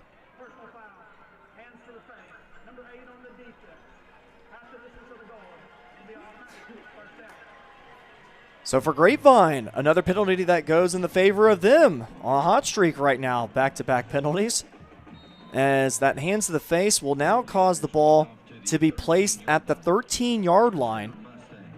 First down Mustangs. Our first down brought to you by Pat White State Farm. Yeah, good break for the Grapevine offense. You like to see that out of Ty Johnson, reading the defense, throwing behind the linebackers. Yeah, really just took what the defense was giving him. Johnson to Cooper Towery, and Cooper able to thunder his way down to the 6-yard line. He's got those linebacker instincts kicking in here. Yeah, absolutely. Running right up the gut, keeping those legs moving. Some tough running out of both these running backs, Jaime Sanchez and Cooper Towery. Cooper Towery approaching about 100 yards rushing this season as he'll get a breather. Jaime Sanchez comes in the game. Sanchez also approaching about 100 yards in rushing this year. Brady Kay's at that tight end position on that right side next to Tayden Sneed. We'll see if that's where they want to go with this run. 2nd and 2. Sanchez on that right side, but it was blown up immediately by the Jaguars. It's Cameron Hall able to swallow up Sanchez. You know, it's funny, I asked Coach Hall if that was his son, and he said no, but you know what? He's got a great last name. Yep, I'm sure he did. Good play there by Cameron Hall. Having a couple highlights here, not giving up on plays and getting in the backfield for the offensive line. Grapevine offensive line can initiate any push. Yeah, he had a strong game last week against Burleson where he had 7 tackles for loss and 14 solo tackles, too. Yeah, it's going to be interesting with this Grapevine offense. You want to get Ty Johnson in a rhythm, but also got to up the urgency a bit. 3rd and 5 now. It's Luke Stewart in motion. Ty Johnson has Sanchez, and he is tackled immediately. Excellent play by the Jaguars. That was Sebastian Pena, who had 2 interceptions last week, able to make the key stop. So you have to think at this point, Drew, Grapevine will definitely want to go for it here. Yeah, definitely. 4-down territory. Good job by the Jaguars defense, playing with leverage. Bend, don't break. 2:50 left in the second. The offense stays on the field for Grapevine. They got plenty of time here with the play clock at 14 seconds. And so actually Grapevine will go ahead and call a timeout and think about this one. A key drive here again to stop the bleeding for Grapevine, as they now have a 4th and 6 approaching with 2:39 left in our first half. Yeah, I think a good timeout there, coached by Coach Smith. If you don't think that everyone's all set correctly, might as well burn that timeout. You know, going into the first half, you want to make sure that you get this call in right and everybody's on the same page. Speaking of head coach Ryan Smith of the Grapevine Mustangs, his first year head coaching for the Grapevine Mustangs. He's 1-3 this year. First year as head coach at Texas High School. Last year was an offensive coordinator / quarterback coach for East Texas Baptist. He's also got experience as an offensive coordinator for Midlothian Heritage back in 2002. And, of course, he is replacing Bob DeBez, who was 6-14 in 2 years of being the head coach for the Mustangs. Coach Smith brings plenty of energy towards this team, and they're really buying into it. And it actually looks like it's going to be the special teams that comes out here. Austin Schilling lining up to kick this one away. It would be about a 32-yard field goal kick. Ball is spotted, kick is away, and it is good. And that's got to feel great for Austin Schilling. But you know what? There is a flag on the play, and Schilling was down on the ground, too, after that kick. Now, the kicking team for Grapevine is trotting back out to the sidelines. See what this call is. And for Grapevine, that might be a good sign there as the referee is coming over to the Grapevine side to see what Coach Smith wants to do here. Yeah, it looks like maybe Jaguars being a little bit undisciplined there on these personal fouls. Let's see who gets the call.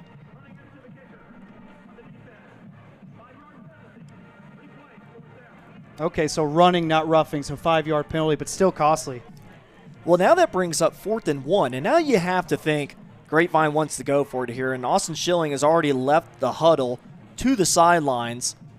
And you have to think the squad that's going to come out on the field now will be the offense. Yeah, and I think if you're in that huddle, you kind of want the kicker to still be in the huddle to kind of leave the Jaguars guessing just a little bit of what they're going to do. We do a little fireman drill. Right. So for Grapevine, the looks like the offense will be coming out here on this 4th and 1 with 2:35 left in the first half.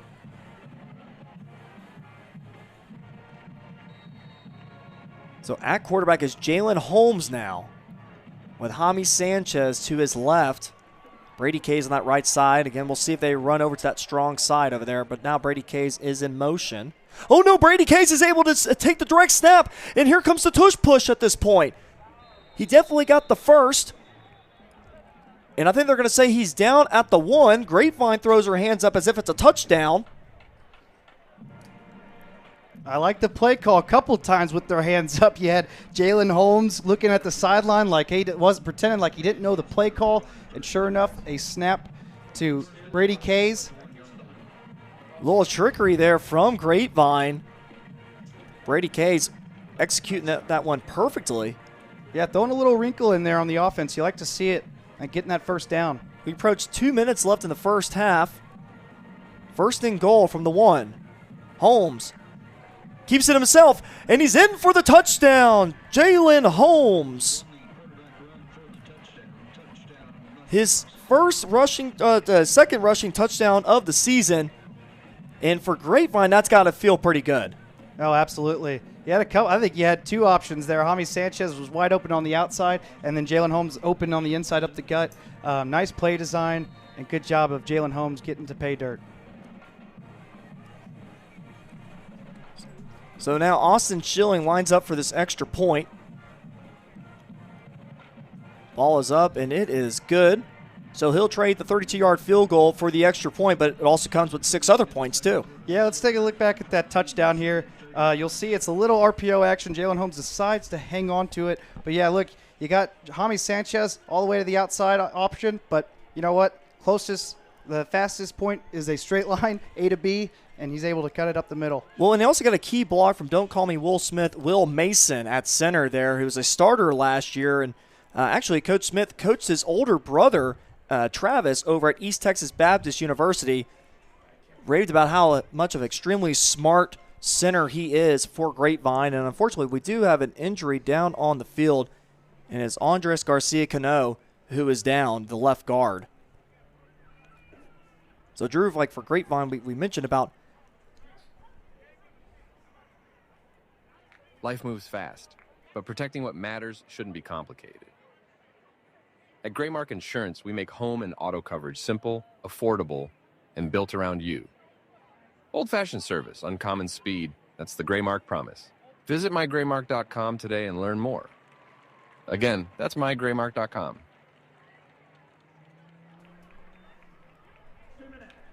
And we bring you back to a special Thursday night edition of Mustang Friday Night. Encouraging sign down there on the field as Andres Garcia-Cano is able to walk off on his own power. Coach Smith raved about him at the beginning part of this season, mentioned about how much of a leader he is, the 6', 260-pound junior. Also plays with a chip on his shoulder, a little edgy guy. But he always says, hey, he's ready to fight and never backs down, too. And you like to have those type of guys on your offensive line. Yeah, absolutely. Toughness, leaders, that's what you want on your offensive line. That's a good group there. But, yeah, good offense by Grapevine there. Getting some positive yards, positive plays. Obviously, you're not going to get this deficit caught up in one play. So just one play at a time, and go into the locker room with some positive stuff and regroup a little bit. But, yeah, big drive coming up for the Grapevine defense to hold them. Well, that Grapevine drive started on the Jaguars' 37-yard line thanks to a nice return by Luke Stewart and then also the 15-yard penalty for the late hit.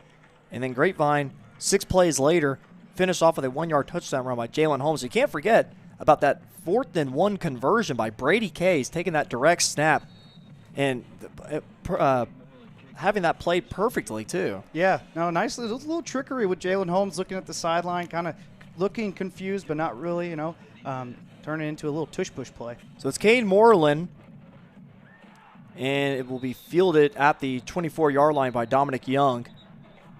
Dominic Young already having a heck of a night tonight with that beautiful 2-yard touchdown catch in the first quarter. So the Jaguars will have 2 minutes here. We take it down to the 2-minute timeout. Up 35-14, and they will get the ball to start the second half as well. But for them, they have just a plethora of weapons. We've seen Ian Gibhart, just mentioned about Dominic Young, who is over 200 yards receiving this year. They got Dadu, that's also able to complement a guy like Adarian Nettles. We'll see where they go now. Grapevine looks to show heat. And it's Nettles on that right side, able to try to get around Luke Gormley. And Luke Gormley basically forces him to run out of bounds. So we'll stop the clock after a 4-yard gain. Yeah, can't complain if you're the Grapevine defense. That's what you kind of want there. Good job by Luke Gormley, keeping him inside. And I want to give a shout out to the corners on the outside there. Looked like Maddox Broyles and Dalen Collins, keeping him on the inside, kind of keeping contained, keeping that left shoulder on the sideline and pushing him back in. Yeah, for Grapevine's defense, if anything, they want to make sure that the Jaguars' offense doesn't just have another 2 to 3 play drive in order for another touchdown here. They would make sure that, if anything, they try to earn it. 2nd down and 6. And then for Jags, it's another run on that left side. It's Dadu, and Dadu's got plenty of space in front of him, and he looks like he might only have one man to beat. And he gets around Broyles, and Dadu is in for a touchdown on a 79-yard run. And a backbreaker for the Grapevine defense. Yeah, check it out here. Dadu takes it up and then kind of does a little puts his foot in the ground. You can see just not keeping contained if you're the Grapevine defense, allowing this dynamic rushing attack. Kind of do what they want and getting down the field. And big plays, these big chunk plays are killer for the Grapevine defense. Yeah, I mean, you see there on our Gray Mark Insurance instant replay, I mean, Dadu, he's got some size, but he also has some wheels too. And this extra point is actually another bad snap. And Gibhart is going to try to improvise again, and they do. And the 2-point conversion is converted by Cameron Hall. That's now twice we've seen where Gibhart is able to improvise and create, instead of 1 point, 2 points after the touchdowns. Yeah, they almost are so good at improvising it looks planned a little bit. It really does, yeah. So, you go back to that run there, Drew, by Dadu, that 79-yard run. I mean, you look at that offensive line. The right tackle, Daniel Ogiozi, 6'3", 265-pound senior, who, again, we mentioned about, he started at defensive tackle last season. He's moved around the offensive line in the spring, and he was definitely the lead blocker and created that hole that Dadu was able to run swiftly through. Yep, and Dadu's running right on the toes of the outside backers, making them kind of make a decision on whether they're going to, keep contained or kind of get at him for the, minimal gain. But nice job turning it upfield, putting his foot in the ground. So 43-14 our score in Mansfield over at Vernon Newsome Stadium. Beautiful facility here in Mansfield with 1:36 left in the first half. I want to mention that our second quarter brought to you by Compass Church. Our title sponsor tonight, Grubbs Family of Dealerships. So that kick will be fielded by Randolph, and he's going to fair catch it. So he'll get the Grapevine will get the ball at the 25-yard line to start this drive, but again, 1:36 left. Yeah, I know you would have played safe and make sure the ball's not on the ground, but I wonder if that, could have gone out of bounds there for some penalty on the Summit special teams. But there's been a couple times where that ball's been pretty close to the sidelines, too. Kind of puts him in kind of in-between area, the returner in between, besides the fair catch. We'll see what Grapevine wants to do at that quarterback position. We had Ty Johnson, who was in for the majority of that drive that ended up in a touchdown. But we see Jalen Holmes come out on the field with Jaime Sanchez. We'll see how aggressive that Grapevine wants to be. With only one timeout left, it's Holmes, who wanted to go deep there for a second, able to squeeze through 2 defenders, and will pick up 11. Good for a first down. A first down brought to you by Pat White State Farm. A heck of a run by Jalen Holmes, showing some grit there. getting upfield, making a couple missed tackles. You see here, it was kind of designed toss here to Luke Stewart, kind of get behind the defense a little bit. Wasn't quite there. Good job of cutting it upfield and get some positive yards. He fooled some defenders there on that read option, too. Absolutely. So minute 13 left in our first half. As we mentioned, Grapevine only with one timeout left. There's a flag on the play.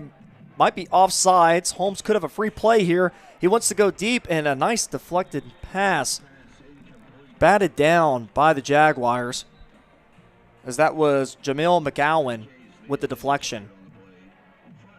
And we'll see what the call is on the field.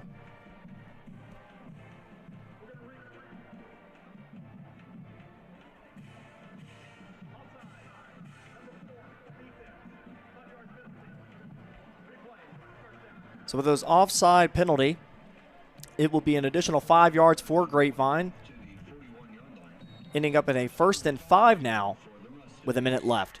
Yeah, heads up play by Jalen Holmes, seeing that flag probably in the corner of his eye, knowing it's going to be an offsides, and taking a shot downfield, a little free play. Yeah, and again, credit to Jamil McGowan, because there for a second looked like there might have been a window to complete that pass. So let's see if Jalen Holmes wants to take another shot. Rolls to his left. He's got space. He's got a receiver in Luke Stewart, who's brought down immediately for a gain of maybe a couple. It's going to keep the clock running, too. Yeah, we're not quite able to get out of bounds over there on the far boundary. Good job of hauling the ball in. But, yeah, for the Grapevine offense, you got to get on the ball, save some of this clock. So Grapevine, instead of calling their last timeout, they're going to hurry to the line of scrimmage on this 2nd and 2. Holmes has time, then wants to go to the sideline.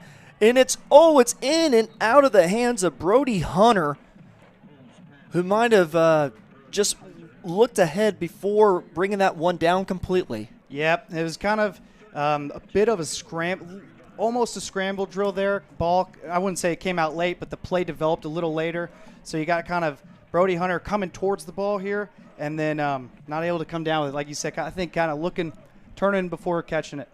Yeah, Brody Hunter, who provides a big target for either Jalen Holmes or Ty Johnson. Pretty reliable, a sophomore at that, too. Yeah, he'll get that one back. One of the key sophomore contributors on this squad, along with Jake Graham. And then it's caught at about the 48-yard line for Grapevine. It's going to keep that clock moving. It's that catch made by Dash Slappa. His first catch of the season.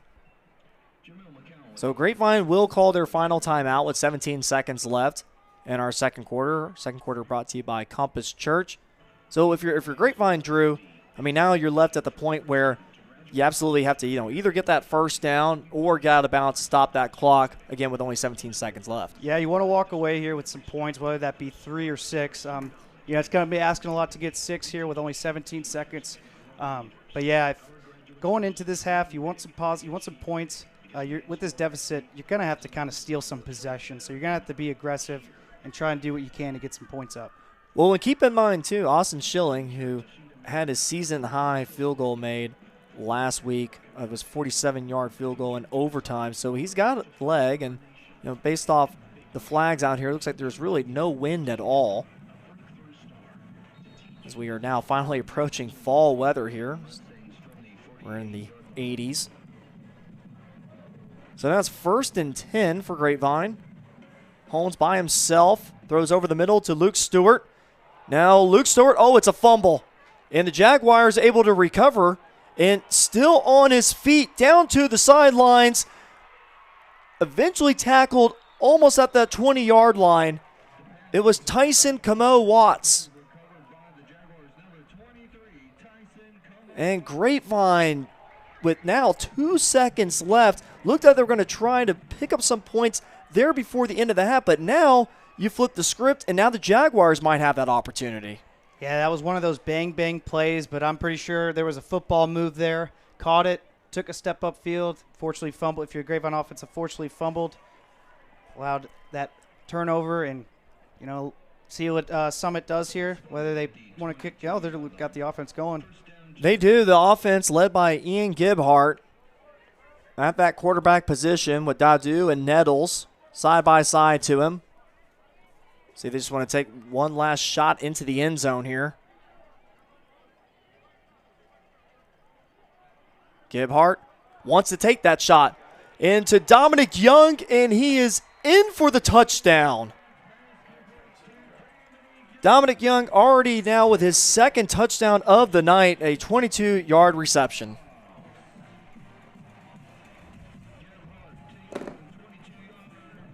Young, who is a very elusive, has plenty of speed, and at that point, Gebhardt's got all the confidence in the world in him. Yeah, nice job by Gebhardt putting it where his guy can make a catch. Dominic Young making a play on the ball. Yeah, for the Grapevine defense, you just can't get that up. It's one play, got to protect the end zone there. But good execution by the Summit offense there. And our score 49-14, and I mean, you want to talk about just flipping the entire script there in the last few parts of this second quarter, where it looked like Grapevine was going to be able to steal some points there at the very end. And then that fumble recovery, and not only just a fumble recovery, but a fumble recovery that went down to the 22-yard line of Grapevine's. And then, boom, you've flipped the switch. One play later, and the Jaguars get another touchdown here tonight. Yeah, turnovers, you just can't really have them when you're in this situation. It's been penalties that kind of have held back this Grapevine offense. But tonight it's going to be these turnovers and these returns, like you mentioned, athletic players on the Summit defense. Well, and these turnovers, for the most part this season, hasn't really been too much of a problem for Grapevine. If anything, they've been winning the turnover battle against their opponents. But here tonight, just not happening for them. And now Mansfield Summit will go ahead and try to go for two here. And Dadu easily scores. And so with that 2-point conversion, it is now 51-14, and we close out our first half. And for Grapevine, they'll definitely want to take a breather here and review about what has happened to make some type of adjustments in the second half. Yeah, you're going to want to stop the bleeding here if you're Grapevine's defense. And then if you're Grapevine's offense, you want to keep them on the field. Get some long drives going. It's going to take a lot of points and steals possessions, but you want to keep it going. Yeah, really try to settle some things down here. Well, we'll go ahead and take it to halftime. Our halftime sponsor tonight is Chill. Again, our score right now, 51-14. You are watching a special Thursday night edition of Mustang Friday Night.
And we bring you back to a special Thursday night edition of Mustang Friday Night here in Mansfield, Texas. We'll go ahead and give you some stats from the first half here as we try to close out our halftime here, sponsored by Chill.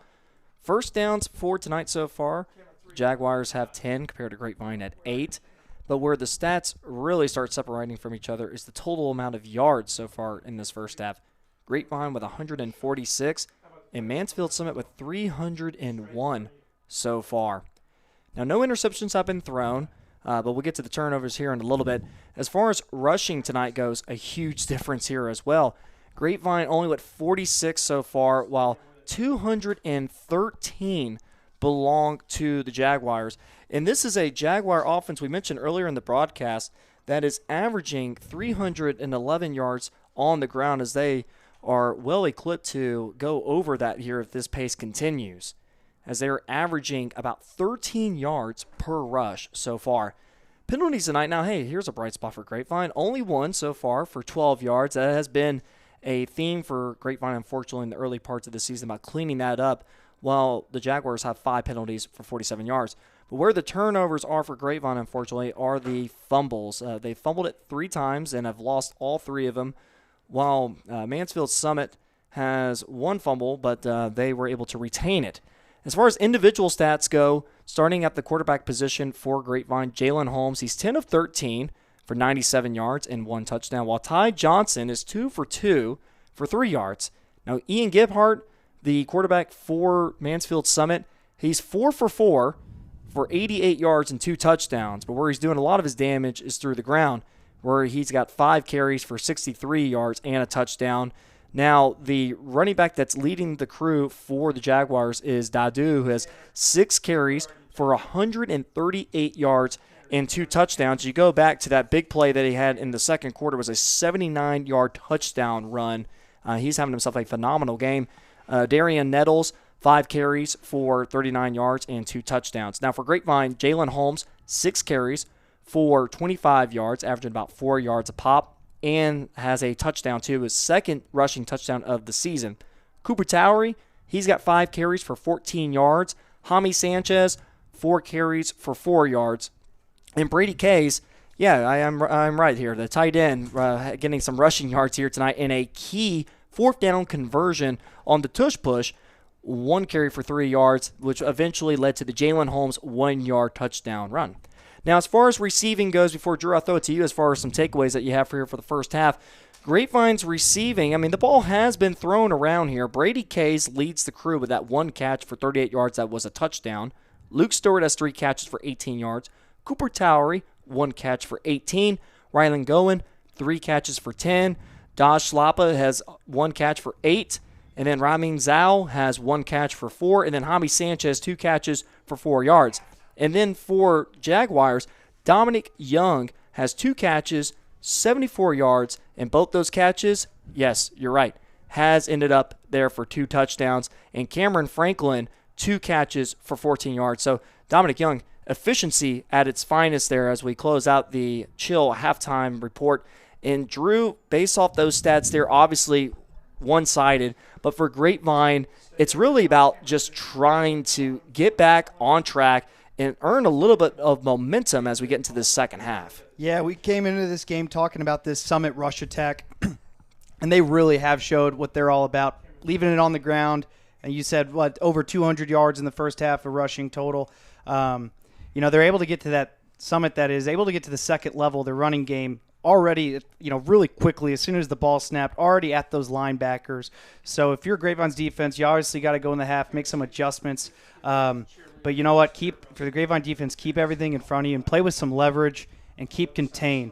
You see these big explosive plays. None of them have really gone in between the hashes. They're all outside the numbers, outside. So, that's one thing you could start with if you're the Grapevine defense. Well, and speaking of the Grapevine defense, they will go out first here for the second half as Mansfield Summit will receive the ball. And that defensive line for Grapevine, the rotation of Lucas Manderville, Cedric Hicks, Jay Cochran, Jaron Butts Jr., Blake Johnson, Tayden Sneed, all of those guys, they'll definitely be looked upon to step up here in the second half to give this defense, especially the linebackers, too, a chance at tackling the ball carrier near the line of scrimmage. As the teams line up for the second half, I want to give you some out-of-town scores here. As far as District 3 5A Division 2, the only other matchup here tonight is between Arlington Seguin and the Colony, where Arlington Seguin leads 24-9 at half. And then another local score here, score, South Lake Carroll up 49-0 over Keller Timber Creek. South Lake Carroll, arguably the best team in 6A in the state of Texas. And so now it's a return that is up to the 34-yard line before Harrison Bargy with the tackle, Dominic Young with the return, and that's where the Jags will start this first drive of the third quarter. Our third quarter brought to you by Classic Chevrolet. Yeah, the message here, if you're Grapevine, has got to be that one play at a time mentality. Keep the leverage and have those, just stick in your gaps and play with leverage and play with contain. Well, it's all about getting some push here. And Ian Gibbhart out there at quarterback in the shotgun, and has his two helpful friends at the running back position next to him as well. And it's a carry over to Nettles, and Tatum Evans, along with a gang of Mustangs, able to finally bring him down. But the downside part of that run is that it's a 9-yard gain for Nettles. Yeah, once again, Summit able to get to that second level, go right at the linebackers and force them to make the tackle and make a play. Well, and speaking of Keller Timber Creek, who I just mentioned about, they are down 49-0 against Southlake. That is where Darian Nettles transferred from a couple of years ago, an all-district player too, plenty of talent. So now it's 2nd and 1. Nettles to the right of Gebhardt.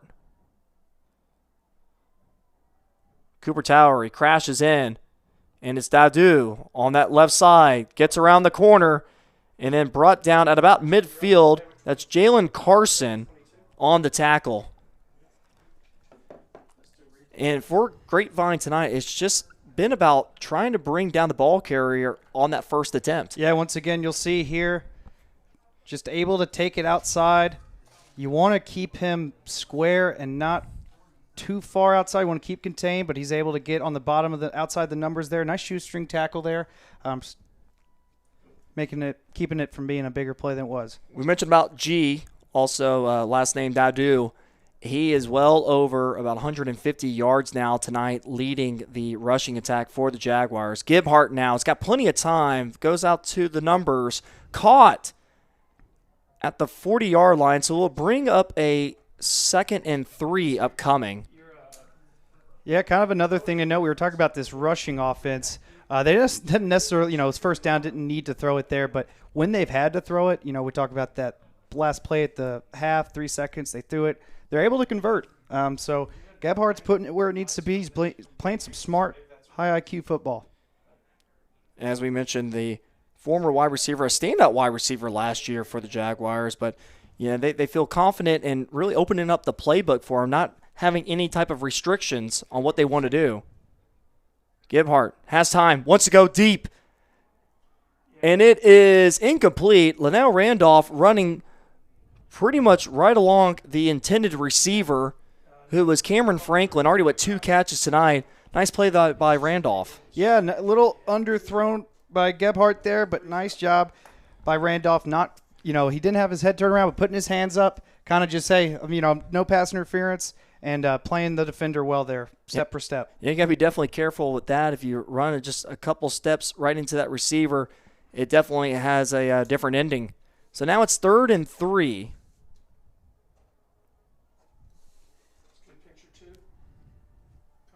Gibbhart's got both running backs next to him. And he's going to hand it off to Nettles, and Nettles breaks through the initial couple tacklers, but there to meet him at about the line of scrimmage, that was Luke Hecht.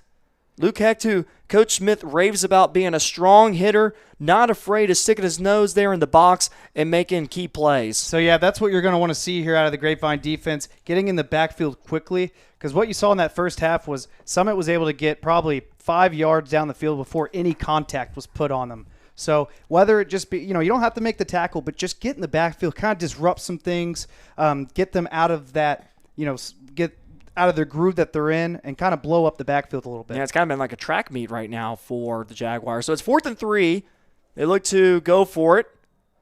And it looks like they might have actually rushed themselves, and it's going to be a false start on the Jaguars.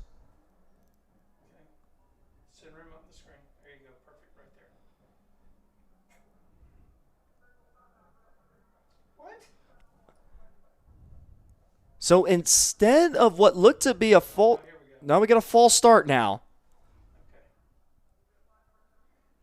As the refs are trying to trick us up here from the booth.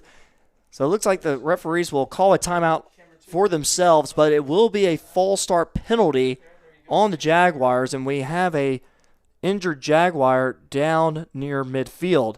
So now this makes it a 4th and 8. Now, Drew, with the confidence that the Jaguars have here tonight, it still wouldn't surprise me to see that offense stay on the field. Yeah, the offense, and another thing, the Summit defense as well. If you don't get it, your Grapevine's offense will be on their, barely, but their half of the field. You'll have to force, if they don't get it, you'll have to force the Grapevine offense to come down and 55-yard drive. So it's G, the running back, the lead running back for tonight. He is the injured Jaguar. He's able to walk off on his own power, so that's encouraging to see. And now we look at the squad that the Jaguars bring out on this 4th and 8, which is the offense. But Gibhart and Nettles to his left. Grapevine looks to bring the pressure. Gibhart immediately pressured, escapes, then takes off, and he's able to pick up the first down, get down to about the 30-yard line, good for a 15-yard gain. And Gibhart's not afraid to take off with it. No, he sure is, and he's able to get out in space. He's very fast with that athleticism. Like I said before, just not able to get contact on the ball carrier. Not at all on that play. He was able to go scot-free all the way down the field, go out of bounds. But, yeah, if you're the Grapevine defense, you got to kind of throw a hiccup a little bit in this rushing attack. Well, and this offensive line for the Jaguars has been pretty good too, and they got some experience there along that interior part of the line. With 8:35 left in the third quarter, it's Nettles who tries to find a lane, but Luke Gormley and a few other Mustangs are able to greet him for only maybe about a 1-yard gain. That was also Tatum Evans that was in on the play too. Tatum Evans, who had a fantastic game last week, and for defensive coordinator Freddie Smalls, talking to Coach Smith, he mentioned how Coach Smalls has really been able to find some packages now that work well with Evans, learning about his ability and how great he is on the field, the attributes that he possesses. Now he's finding some ways to utilize them. Yeah, you see on that instant replay some good leverage there by the Grapevine D-line, good leverage by Cedric Hicks, allowing his linebackers to come up and make the tackle. So it's 2nd and 8 for Gibhart. And he wants to go deep, and he wants to go to Dominic Young. And Young is roughed up just as that ball was coming down towards him. That was Judah Johnson in coverage, and they're going to most likely call this pass interference. So Dominic Young, who has been the deep threat receiver for the Jaguars, and the Grapevine's just not really been able to have an answer for him yet.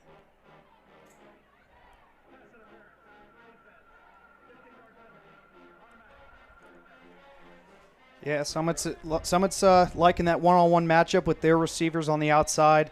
Kind of similar to the ball that we saw on the right half of the field, kind of a bit underthrown, having the receiver kind of turn his hands back, and then sure enough, as soon as the hands were shown, there was the PI. So it's 1st and 10 from the 13-yard line. And it looks like it's going to be G on that right side. And Cedric Hicks is trying to bring him down. Again, we've mentioned about how tough it is to bring down this running back in G. And he brings it at about the 7-yard line. Yeah, you'll see here a double back set there. A little RPO action. G running behind. That's Nettles there. But, yeah, good job. Cedric Hicks not giving up on the play, trying to bring him back.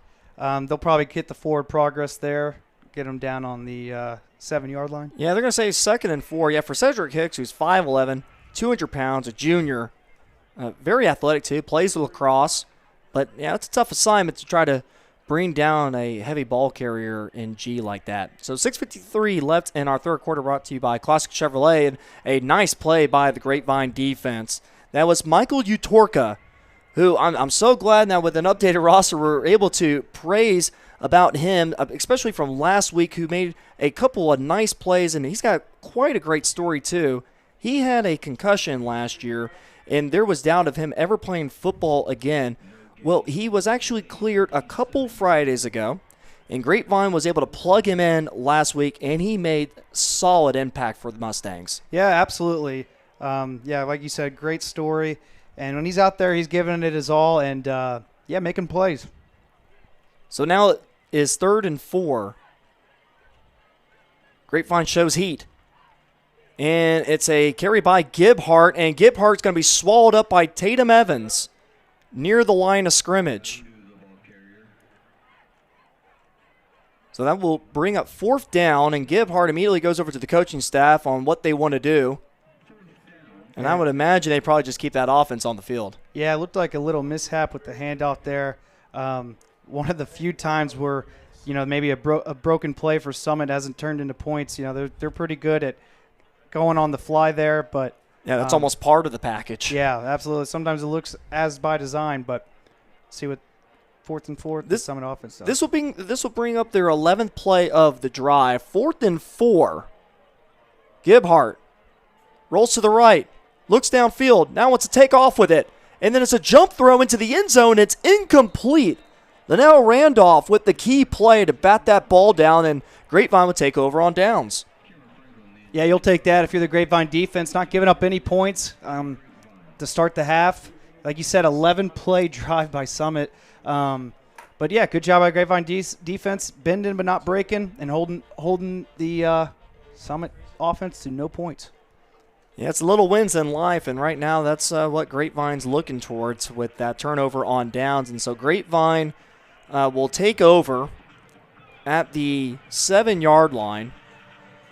And we'll see who comes out at quarterback, as they've had that rotation between Jalen Holmes and Ty Johnson. And Jalen Holmes is the quarterback for this drive with Jaime Sanchez. So they just want to get out of harm's way here, deep in their own side of the field. And so Holmes immediately gets it out to Luke Stewart. And Luke Stewart on that little 5-yard curl, able to pick up some more yards and give a little bit of a cushion between them and the end zone. A little social distancing from the end zone, if you will. Yeah, good job. Good design, getting the ball out quick to your playmaker, Luke Stewart, who kind of settled it down on that route. Was able to find the ball and catch it and turn upfield a little bit. That seems to be one of his favorite routes, too, from what we've seen so far this season. 2nd and 3. As we approach 5 minutes left in the third quarter, Luke Stewart, the intended receiver, and he, with the well-timed catch, able to haul that one in for a 1st down at the 40-yard line. Heck of a play there by Luke Stewart. We'll have to see. I think he got this, reeled this in with one hand. Nice throw by Jalen Holmes. Perfect throw. Put it right where only his guy could get it. Yeah, a little one-handed snag there on the sideline. What a play. He looked like another receiver that just wears an extra 1 on Sundays. That's right. That's right. A.J. Brown. And Jaime Sanchez with the carry up the middle, able to pick up 3. Yeah, to highlight, like on what you just said, like a player like A.J. Brown, what you do as a receiver there, you stack up the corner where you kind of can play with leverage, almost kind of like a box out a little bit. Just put them on your back. Let that ball float in right into the pocket. Yeah, either you catch it or it could be a pass interference. Yep. So it's 2nd and 7. It's almost looks like what Jalen Brunson does on the basketball court sometimes when he's got a guy behind him when he tries to put up a shot. Oh, yeah. Try to get a foul call. Now we're all over the place here. 4:20 left in the third quarter.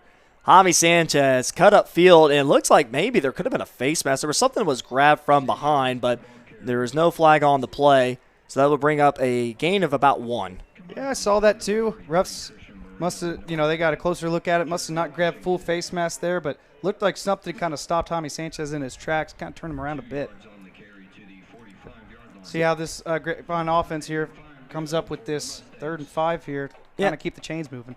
Substitution for Grapevine. Dash Slappa comes in as the inside receiver on the right side, and unfortunately, he is the culprit of false start as well.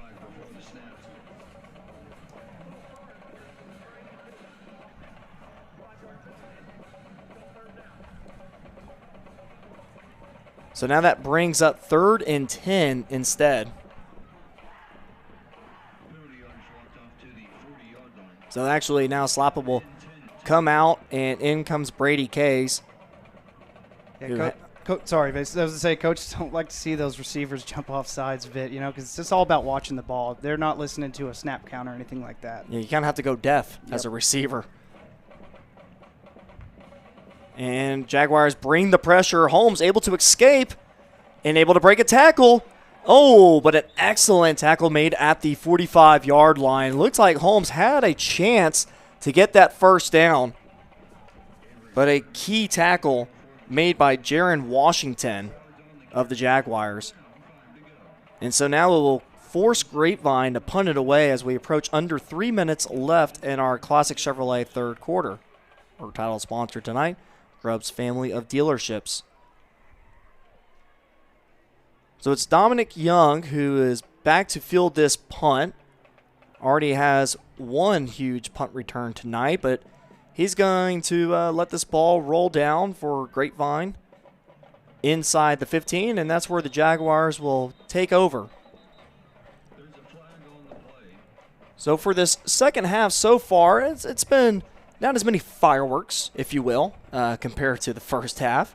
It's been a little bit more on the slower side of things, but, for Grapevine, if there's a positive takeaway from this, it was, getting that stop there after that 11-play drive. Well, and it looks like this Grapevine offense may get another shot at this. Looked like they called offsides there on Summit on that punt return, which is going to grant Grapevine a first down here. And if that's the case, yeah, it looks like the Jaguar defense will come back out on the field, and Grapevine catches a break, so they will get to continue this drive.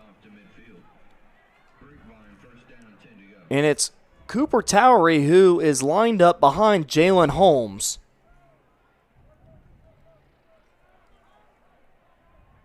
K's in motion. And it is Cooper Towery. And Cooper Towery follows his blockers and gets inside the 45-yard line. Key block there by Andres Garcia Kamau. Yeah, absolutely. Cooper Towery, like you said, following in his blocks, getting up, putting his foot in the ground and getting north to south. You'll see here. Jalen Holmes kind of reading it, giving off to Cooper Towery, and then getting behind his big lineman and getting north and south. We saw Andres Garcia Canal go down earlier tonight, but he is back up and playing very well. And talked about a guy who doesn't like to back down, and that's according to Coach Smith, says how much of a physical player he is. And then it's a catch over to Rylan Gowen, who's able to get around the corner, head up field, and pick up a first down for the Mustangs. Mustangs first down brought to you by Pat White State Farm Insurance. Yeah, nice play design here. You got the three receivers out to the left. The two far ones are running upfield, and that opens up the flat route, little out route there for Rylan Gowen. Yeah, Rylan Gowen, who Coach Smith said, he's been able to overcome some adversity. He popped his collarbone in spring ball and then was just approved to go back on the field right at the midnight scrimmage. And it's Cooper Towery again who runs into a wall of Jaguars, including what looked to be Sam Apoco. We mentioned about that middle linebacker who only keeps on just getting better with each week, according to head coach Shannon Hall. Yep, showing off some more athleticism on this Summit defense, being able to get in the backfield and blow that play up for a minimal gain. So we approach a minute left in our Classic Chevrolet third quarter. Second down and 10. Going in motion. And then Holmes finds the receiver. Oh, man, that would be one that the Mustangs would love to have back. It was Brady Kays who, just like we saw Brody Hunter earlier in this game, might have looked before he fully caught the ball. Yeah, you'll see a little fake sweep there, a little over the ball route. Kind of, turned upfield before he couldn't quite reel that in. Well, and the play scheme worked out pretty well. I mean, you talk about bringing all the attention to that left side. causing that defense to follow. And then Brady Kays was open there in the middle part of that field. Yeah, it's getting your guys open and giving them the opportunity. Check for them to kind of circle back to that play. 3rd and 10, under a minute left. And it looks like Grapevine wants to talk it over with 58 seconds left in the third quarter.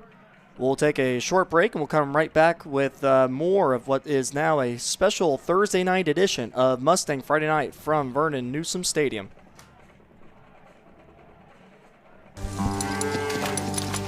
American Power. Texas Drive. Classic Chevrolet. #1 in the world. Limited time. A special selection of new Chevys. More than anyone. All priced below market value. Plus, pre-owned values are up again. We're paying top dollar for trades. You could upgrade to a lower payment. Get started now at ClassicChevrolet.com.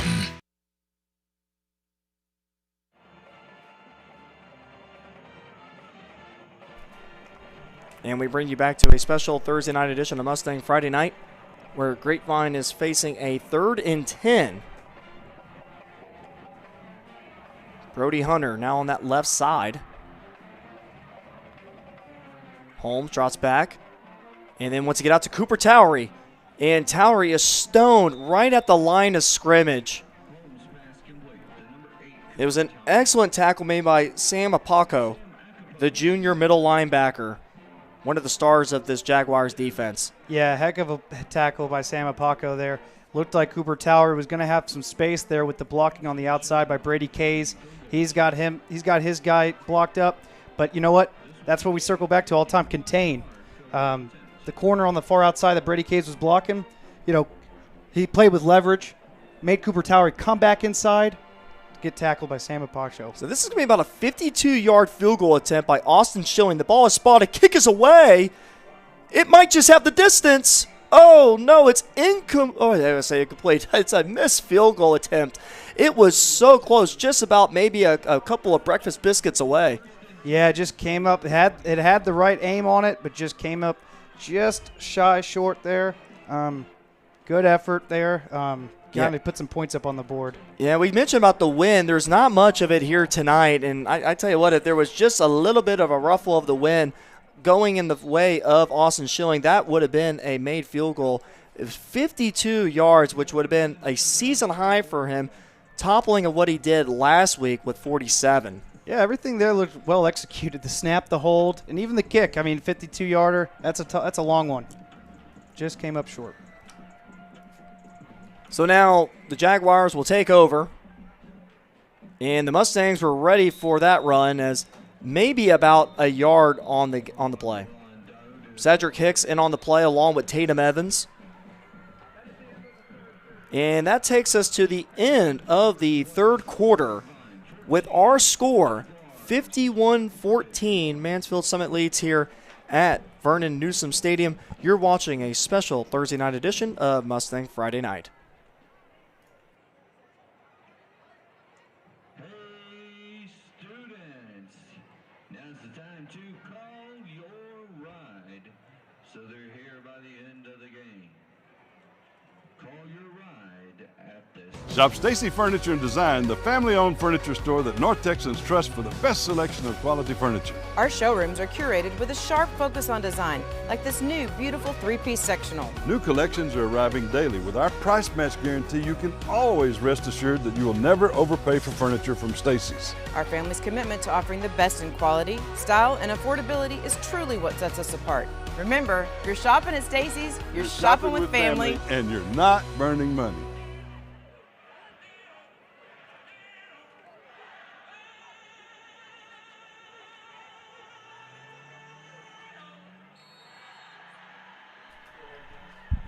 And we bring you to the fourth quarter of this special Thursday night edition of Mustang Friday Night here at Vernon Newsome Stadium. I'm with former Grapevine football wide receiver / linebacker Drew Doherty. I'm Mason Doherty here to bring you tonight's coverage, where Grapevine is down 51-14, and they at least were able to put up a pretty strong third quarter. And in this case, the Jaguars will have a upcoming 3rd and 2 after that completion.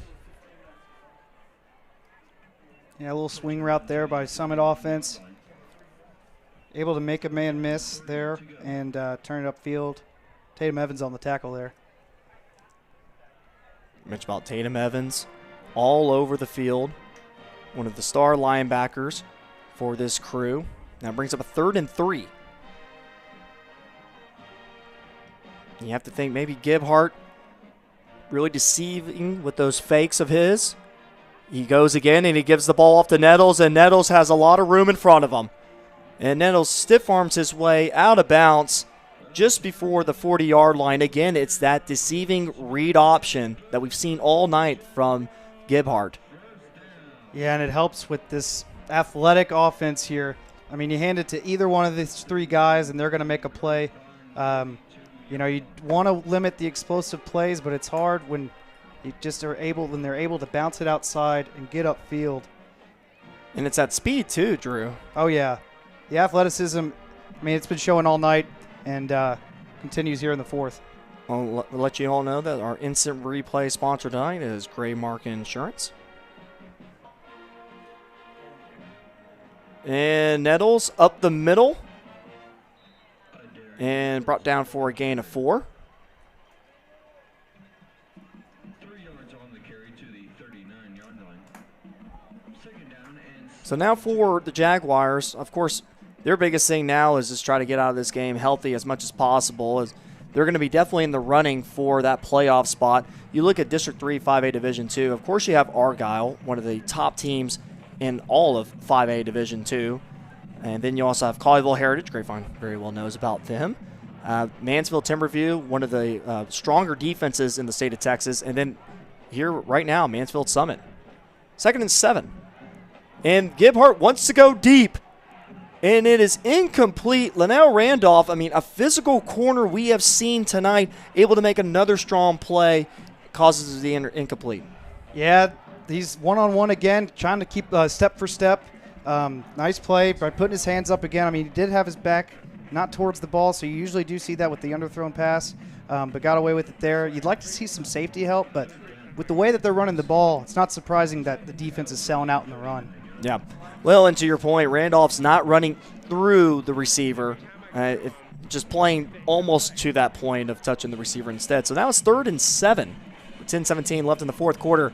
It's G up the middle, tackled by Utorka and also Tatum Evans, and it's going to be close at the first down marker. They're going to say 4th down, so 4th and about inches here.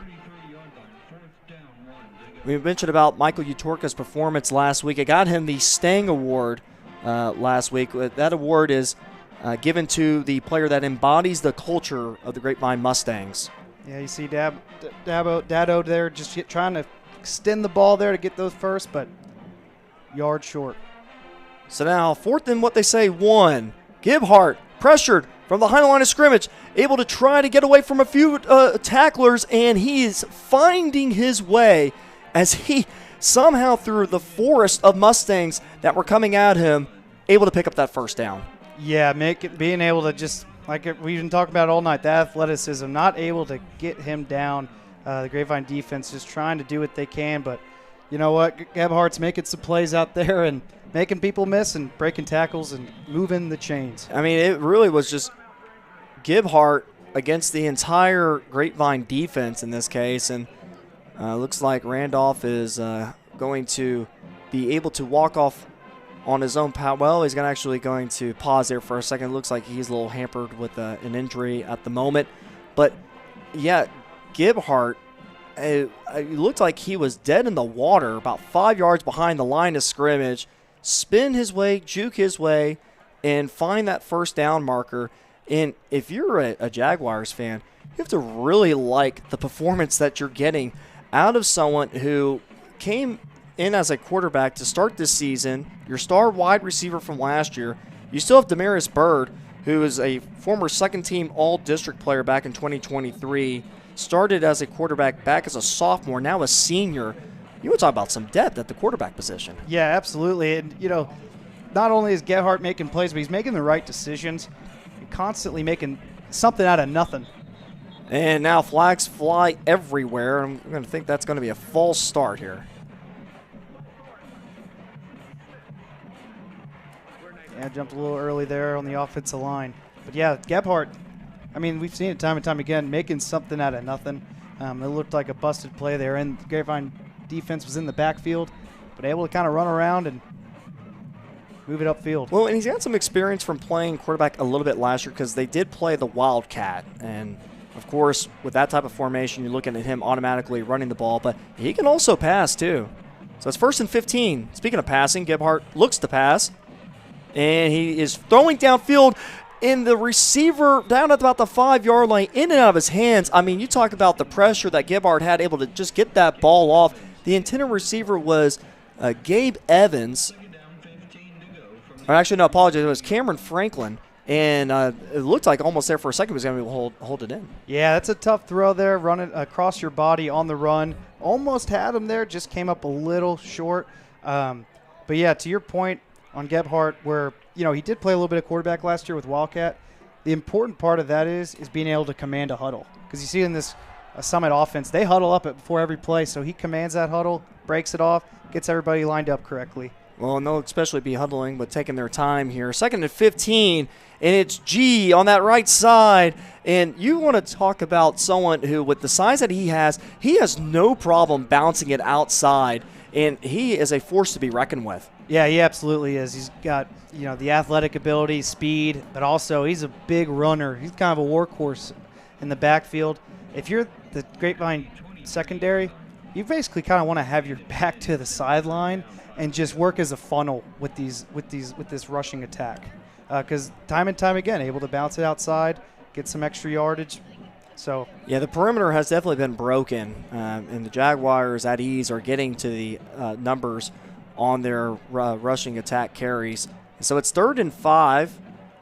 Gebhardt gives off to G again. G patient with it. And then there's a fumble. It looked like he was kind of holding it like a loaf of bread, and Grapevine is able to capitalize on the opportunity, and they recover the ball at the 20. It was Luke Gormley on the recovery. Yeah, you'll see here. I mean, that's what we've been talking about all night, forcing the running back inside. He thought about bouncing it outside right there, cut it up. Everybody else funnels in. Big hit on the ball there. Knock it out. Good recovery. Yeah, and trying to look at that replay here as far as who made that hit. I believe it was Cooper Tower. He was able to force the ball out. Is that replay? And all replays all season long brought to you by Graymark Insurance. So now Grapevine takes over at 8:19 left in the 4th quarter. I will say at this point, if you're Grapevine, you're very goal-oriented at this point, and the goal of this drive would be to take advantage of the turnover. Well, it's Jalen Holmes who tries to get the ball off, and it's actually going to be deflected and in the hands of the Jaguars. Interception down at the 5-yard line. It was Marcicio Butler. Yeah, let's see what happened here. Or just as I say, the Grapevine offense wants to take advantage of a turnover. Summit gets their own off a tip pass. And another, hefty return after this interception as well to get them inside the 5. Yeah, that's Butler's first interception of the season, playing from that defensive end position. The sophomore able to pick the ball off after it was deflected. There was a lot of traffic in the interior part of that line. So for Grapevine now, they are pinned with their defense inside the 5. Jaguars have a great opportunity to pack on more points.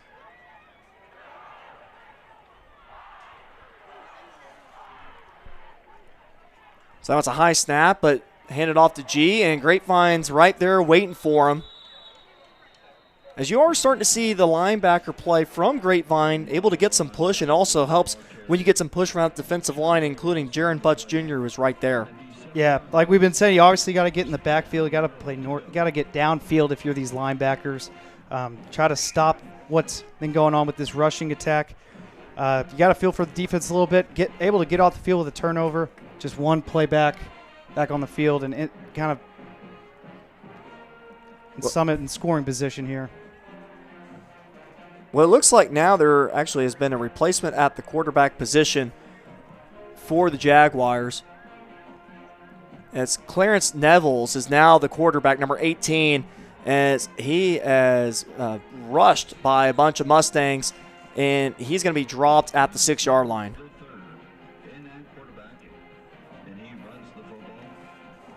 Yeah, Clarence Neville's trying to get in on the rushing attack of this Summit offense there. A little quarterback read up the gun. Maybe we'll get a couple yards there. So far, it looks like Nevels will be the quarterback for the remainder of the 6:53 left in our fourth quarter for the Jaguars. It's 3rd and goal now from the 7. Nevels in the shotgun. Grapevine shows pressure. They bring it. Nevels on the slant. Oh, it looked like it was possibly intercepted there for a second. It was Michael Utorka who was able to get his paws on it, but the ball falls down incomplete. Yeah, a little slant right on the outside. Ball's going to come out quick, but not quite behind the linebackers enough. The ball was thrown. And kind of could have been interception taken back, but let's see here. Oh, yeah, kind of a swat. But nevertheless, good defensive play by Grapevine. Yeah, and for Grapevine, that has to be so encouraging to see a guy like Michael Utorka not only getting playing time based off what he has overcome from last year, but now getting some valuable play time, and then also, too, making up some key plays as well. So now it's 4th and goal from the 7-yard line. Cedric Hicks brings the pressure, but Nevels is able to find his receiver, and it's going to be another touchdown for the Jaguars. Dorian Jones with the reception.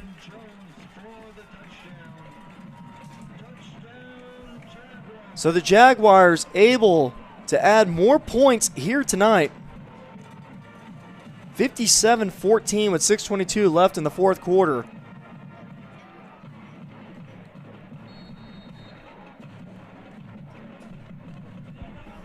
So now lining up to kick the extra point for the Jaguars.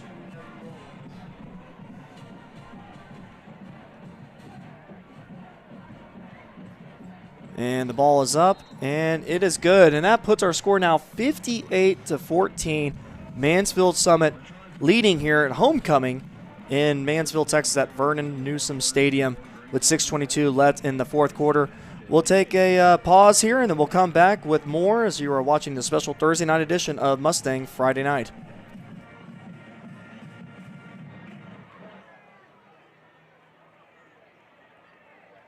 Life moves fast, but protecting what matters shouldn't be complicated. At Graymark Insurance, we make home and auto coverage simple, affordable, and built around you. Old-fashioned service, uncommon speed, that's the Graymark promise. Visit mygraymark.com today and learn more. Again, that's mygraymark.com.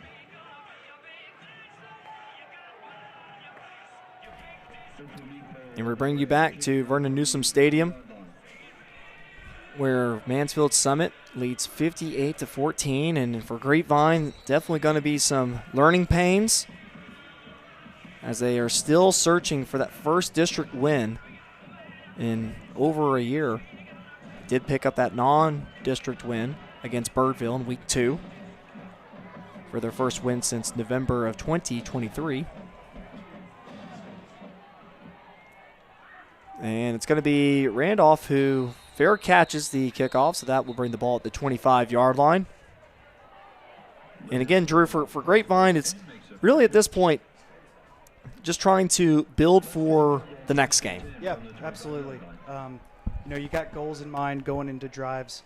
If you're the Grapevine offense, whether that be, hey, let's execute a halfback screen and get X amount of yards off it. Like I was saying last drive before Grapevine turned the ball over, the goal there would have been, all right, let's take advantage of this turnover, get some points. Little goal-oriented stuff that you'll be hanging your hat on, trying to hang your hat on going in this game. Well, it's a Grapevine offense that averages 290 yards of offense per game. Right now they are sitting at 205. So it's Tommy Sanchez who they fake it over to him, and Holmes keeps it himself, but I tell you what, no matter who had that ball, I mean, both Holmes and Sanchez took a licking from the Jaguar defense. Yeah, that was kind of pick your poison there. I think Jalen Holmes made the right decision taking it. He took a hit as a result. But like you said, I think both options were kind of clogged up there by the defense. Yeah, what's interesting about this game, too, and Ty Johnson will come into the game, and we'll see how long he stays out there. Sanchez in motion. Johnson immediately gets the ball out of his hands to Zhao, and Zhao will be tackled. What looks to be a Pat White State Farm first down for the Mustangs. Yeah, nice play design here. Check out this instant replay. Kind of, we've seen it a few times tonight. You got the outside receiver running a streak downfield, and then the slot receiver running just a quick out route. Good job catching the ball, putting your foot in the ground, and moving the chains. Well, I think the story of the night, too, is Grapevine averaged 0.5 turnovers a game on offense, and here tonight it's been 4 that the Jaguars have caused. Now, this is a Jaguars team that will force you into mistakes. They forced Burleson last week into some. And now Ty Johnson trying to escape the pressure and is able to find some yardage at about 8. Yeah, nice effort there by Ty Johnson. Kind of taking what the defense is giving him, tucking it and running, and nice gain on first down. Got a second and about medium, second and about 4. Yeah. So, to be exact, looks like it's going to be 2nd and 3, and I think Grapevine will go ahead and just keep Ty Johnson out here for the remainder of the game. As we've mentioned that they've had that rotation. Jalen Holmes, I would say, probably has taken about 80%, maybe even a little bit more of the snaps so far this year. So it's Johnson, pressured, tries to find some space, and he just throws that one innocently into the turf. We'll bring up 3rd and 3. Yeah, it looked like he may have had Luke Stewart over the middle of the field, but you know what? Just not enough time in that pocket. It got blown up quick. Heads-up play by not taking the sack and making it a 3rd and long, throwing it out of bounds and making this 3rd down a little bit more manageable. Well, and credit this Jaguar defensive line. I mean, they had to replace their star defensive end, Travis Buhaki, who is now over at Houston, and you have a rotation of athletic and physical players at that defensive line position for Mansfield Summit. 3rd and 3. And it looks like it's Cooper Towery who's able to find a lane and tripped up for a big first down for the Mustangs. As that goes for 17 yards. 17-yard gain for Cooper Towery. Yeah, good play call here, giving the ball to your playmaker in Cooper Towery, and he's going upfield, getting the first down and more. You saw the fumble at the beginning of the game, but keeping that ball tight, kind of tight to him and taking care of it. So Cooper Towery getting close to about 50 yards rushing tonight as we approach about 4 minutes left in the 4th quarter. And it's Towery again, and he's slung down right before the 35-yard line.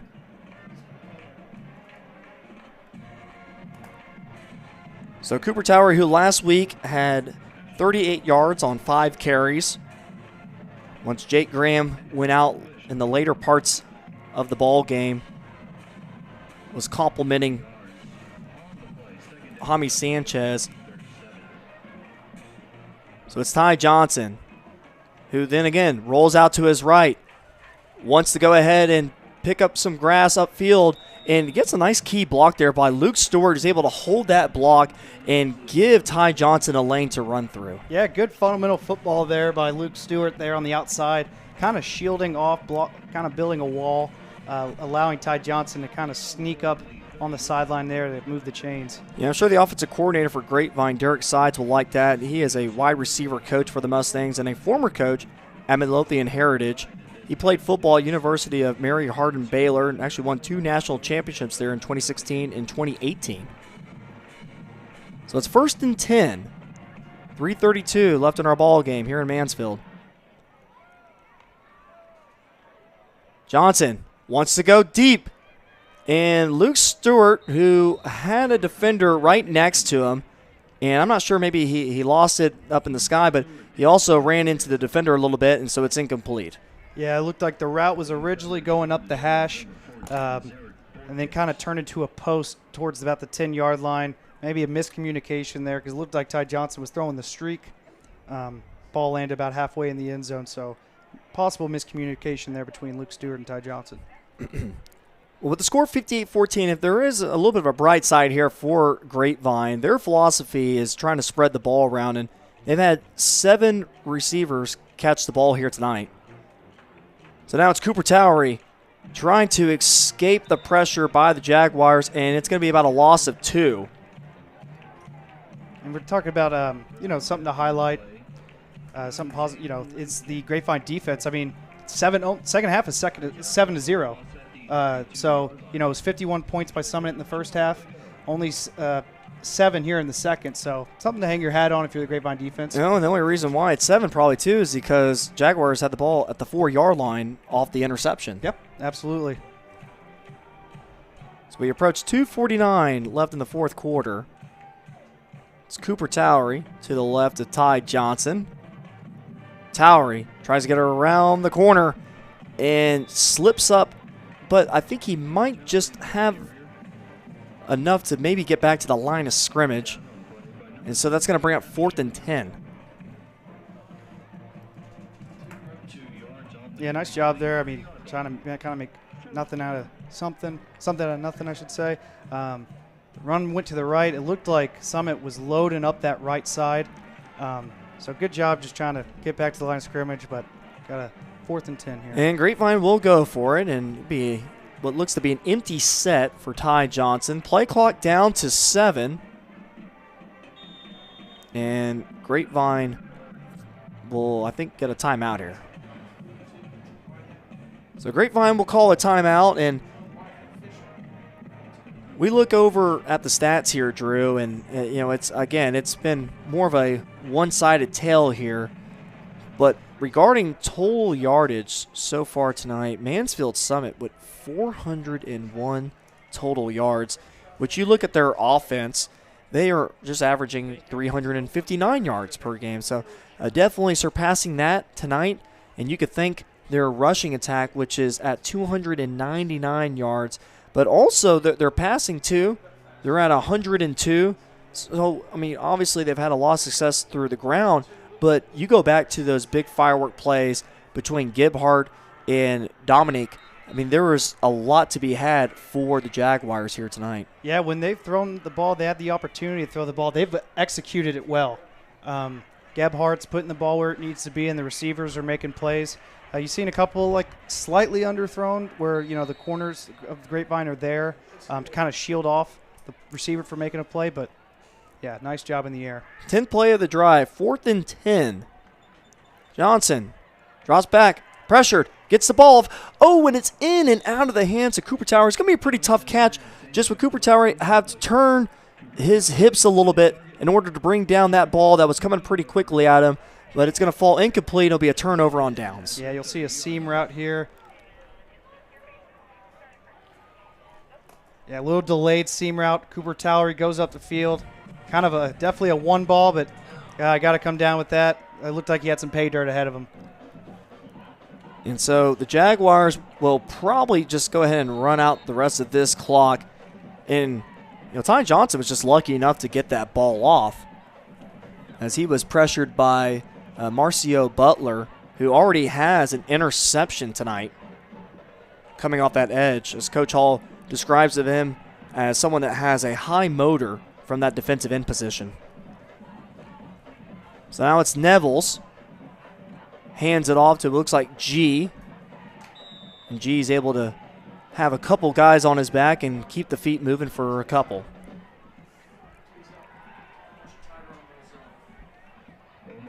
So for the Jaguars, they're going to be definitely feeling pretty good about where they sit after tonight's victory, as they will go 2-0 in district play in District 3 5A Division 2. Who they play next week will be over at the Colony, who is playing Arlington Seguin right now. And Arlington Seguin is up 46-22 in the fourth quarter of that ball game. And we were talking about it earlier, Drew. This Mansfield Summit team, I mean, they know how to win. I mean, they definitely had a disappointing year last year, which they're not used to. It's the first time that they missed the playoffs since 2018. And we talked about them reaching the state semifinals in 2021. And that comes back to the success from their head coach, Shannon Hall, but also, too, you talk about the chemistry that he has with assistant coaches. You got Kendrick Pope, who's been with Coach Hall for 15 years, and then his defensive coordinator, Harry Zambrana, who's also been with him for 15 as well. Yeah, it's that kind of connections on the coaching staff that really kind of help build that culture that you want. And Summit clearly has the culture developed. And, good effort by them tonight. Really had their offense on full display all night. Well, it's something that Grapevine will want to achieve somewhere down the road, and it's going to take some time, and they will come out here on the losing end, 58-14 here in Mansfield. Some quick stats I want to throw out to you as far as summarizing this ball game. Grapevine had 250 total yards of offense. Mansfield Summit 411, and Grapevine also with 3 fumbles and 1 interception, totaling up to 4. And really, that is part of the summary of this game, along with the star power plays from the Mansfield Summit offense. Yeah, absolutely. The Grapevine kept the penalties in check tonight, but I will say that the turnovers, if you lose the turnover battle, you're going to give up some points. And the game, like we said, kind of just got out of hand a little too quickly, and Grapevine was put in a position to kind of just have to stop the bleeding. Well, for Grapevine, next week, they will take on Burleson, and that is a Burleson team that lost by 2 points to this Mansfield Summit team last week. We'll go ahead and wrap this one up here again. Our final score, 58-14 here in Mansfield, Texas. I've been with Drew Doherty, our former Grapevine wide receiver / linebacker. Mason Doherty. Good night, everyone, as you've been watching Thursday night special edition of Mustang Friday Night.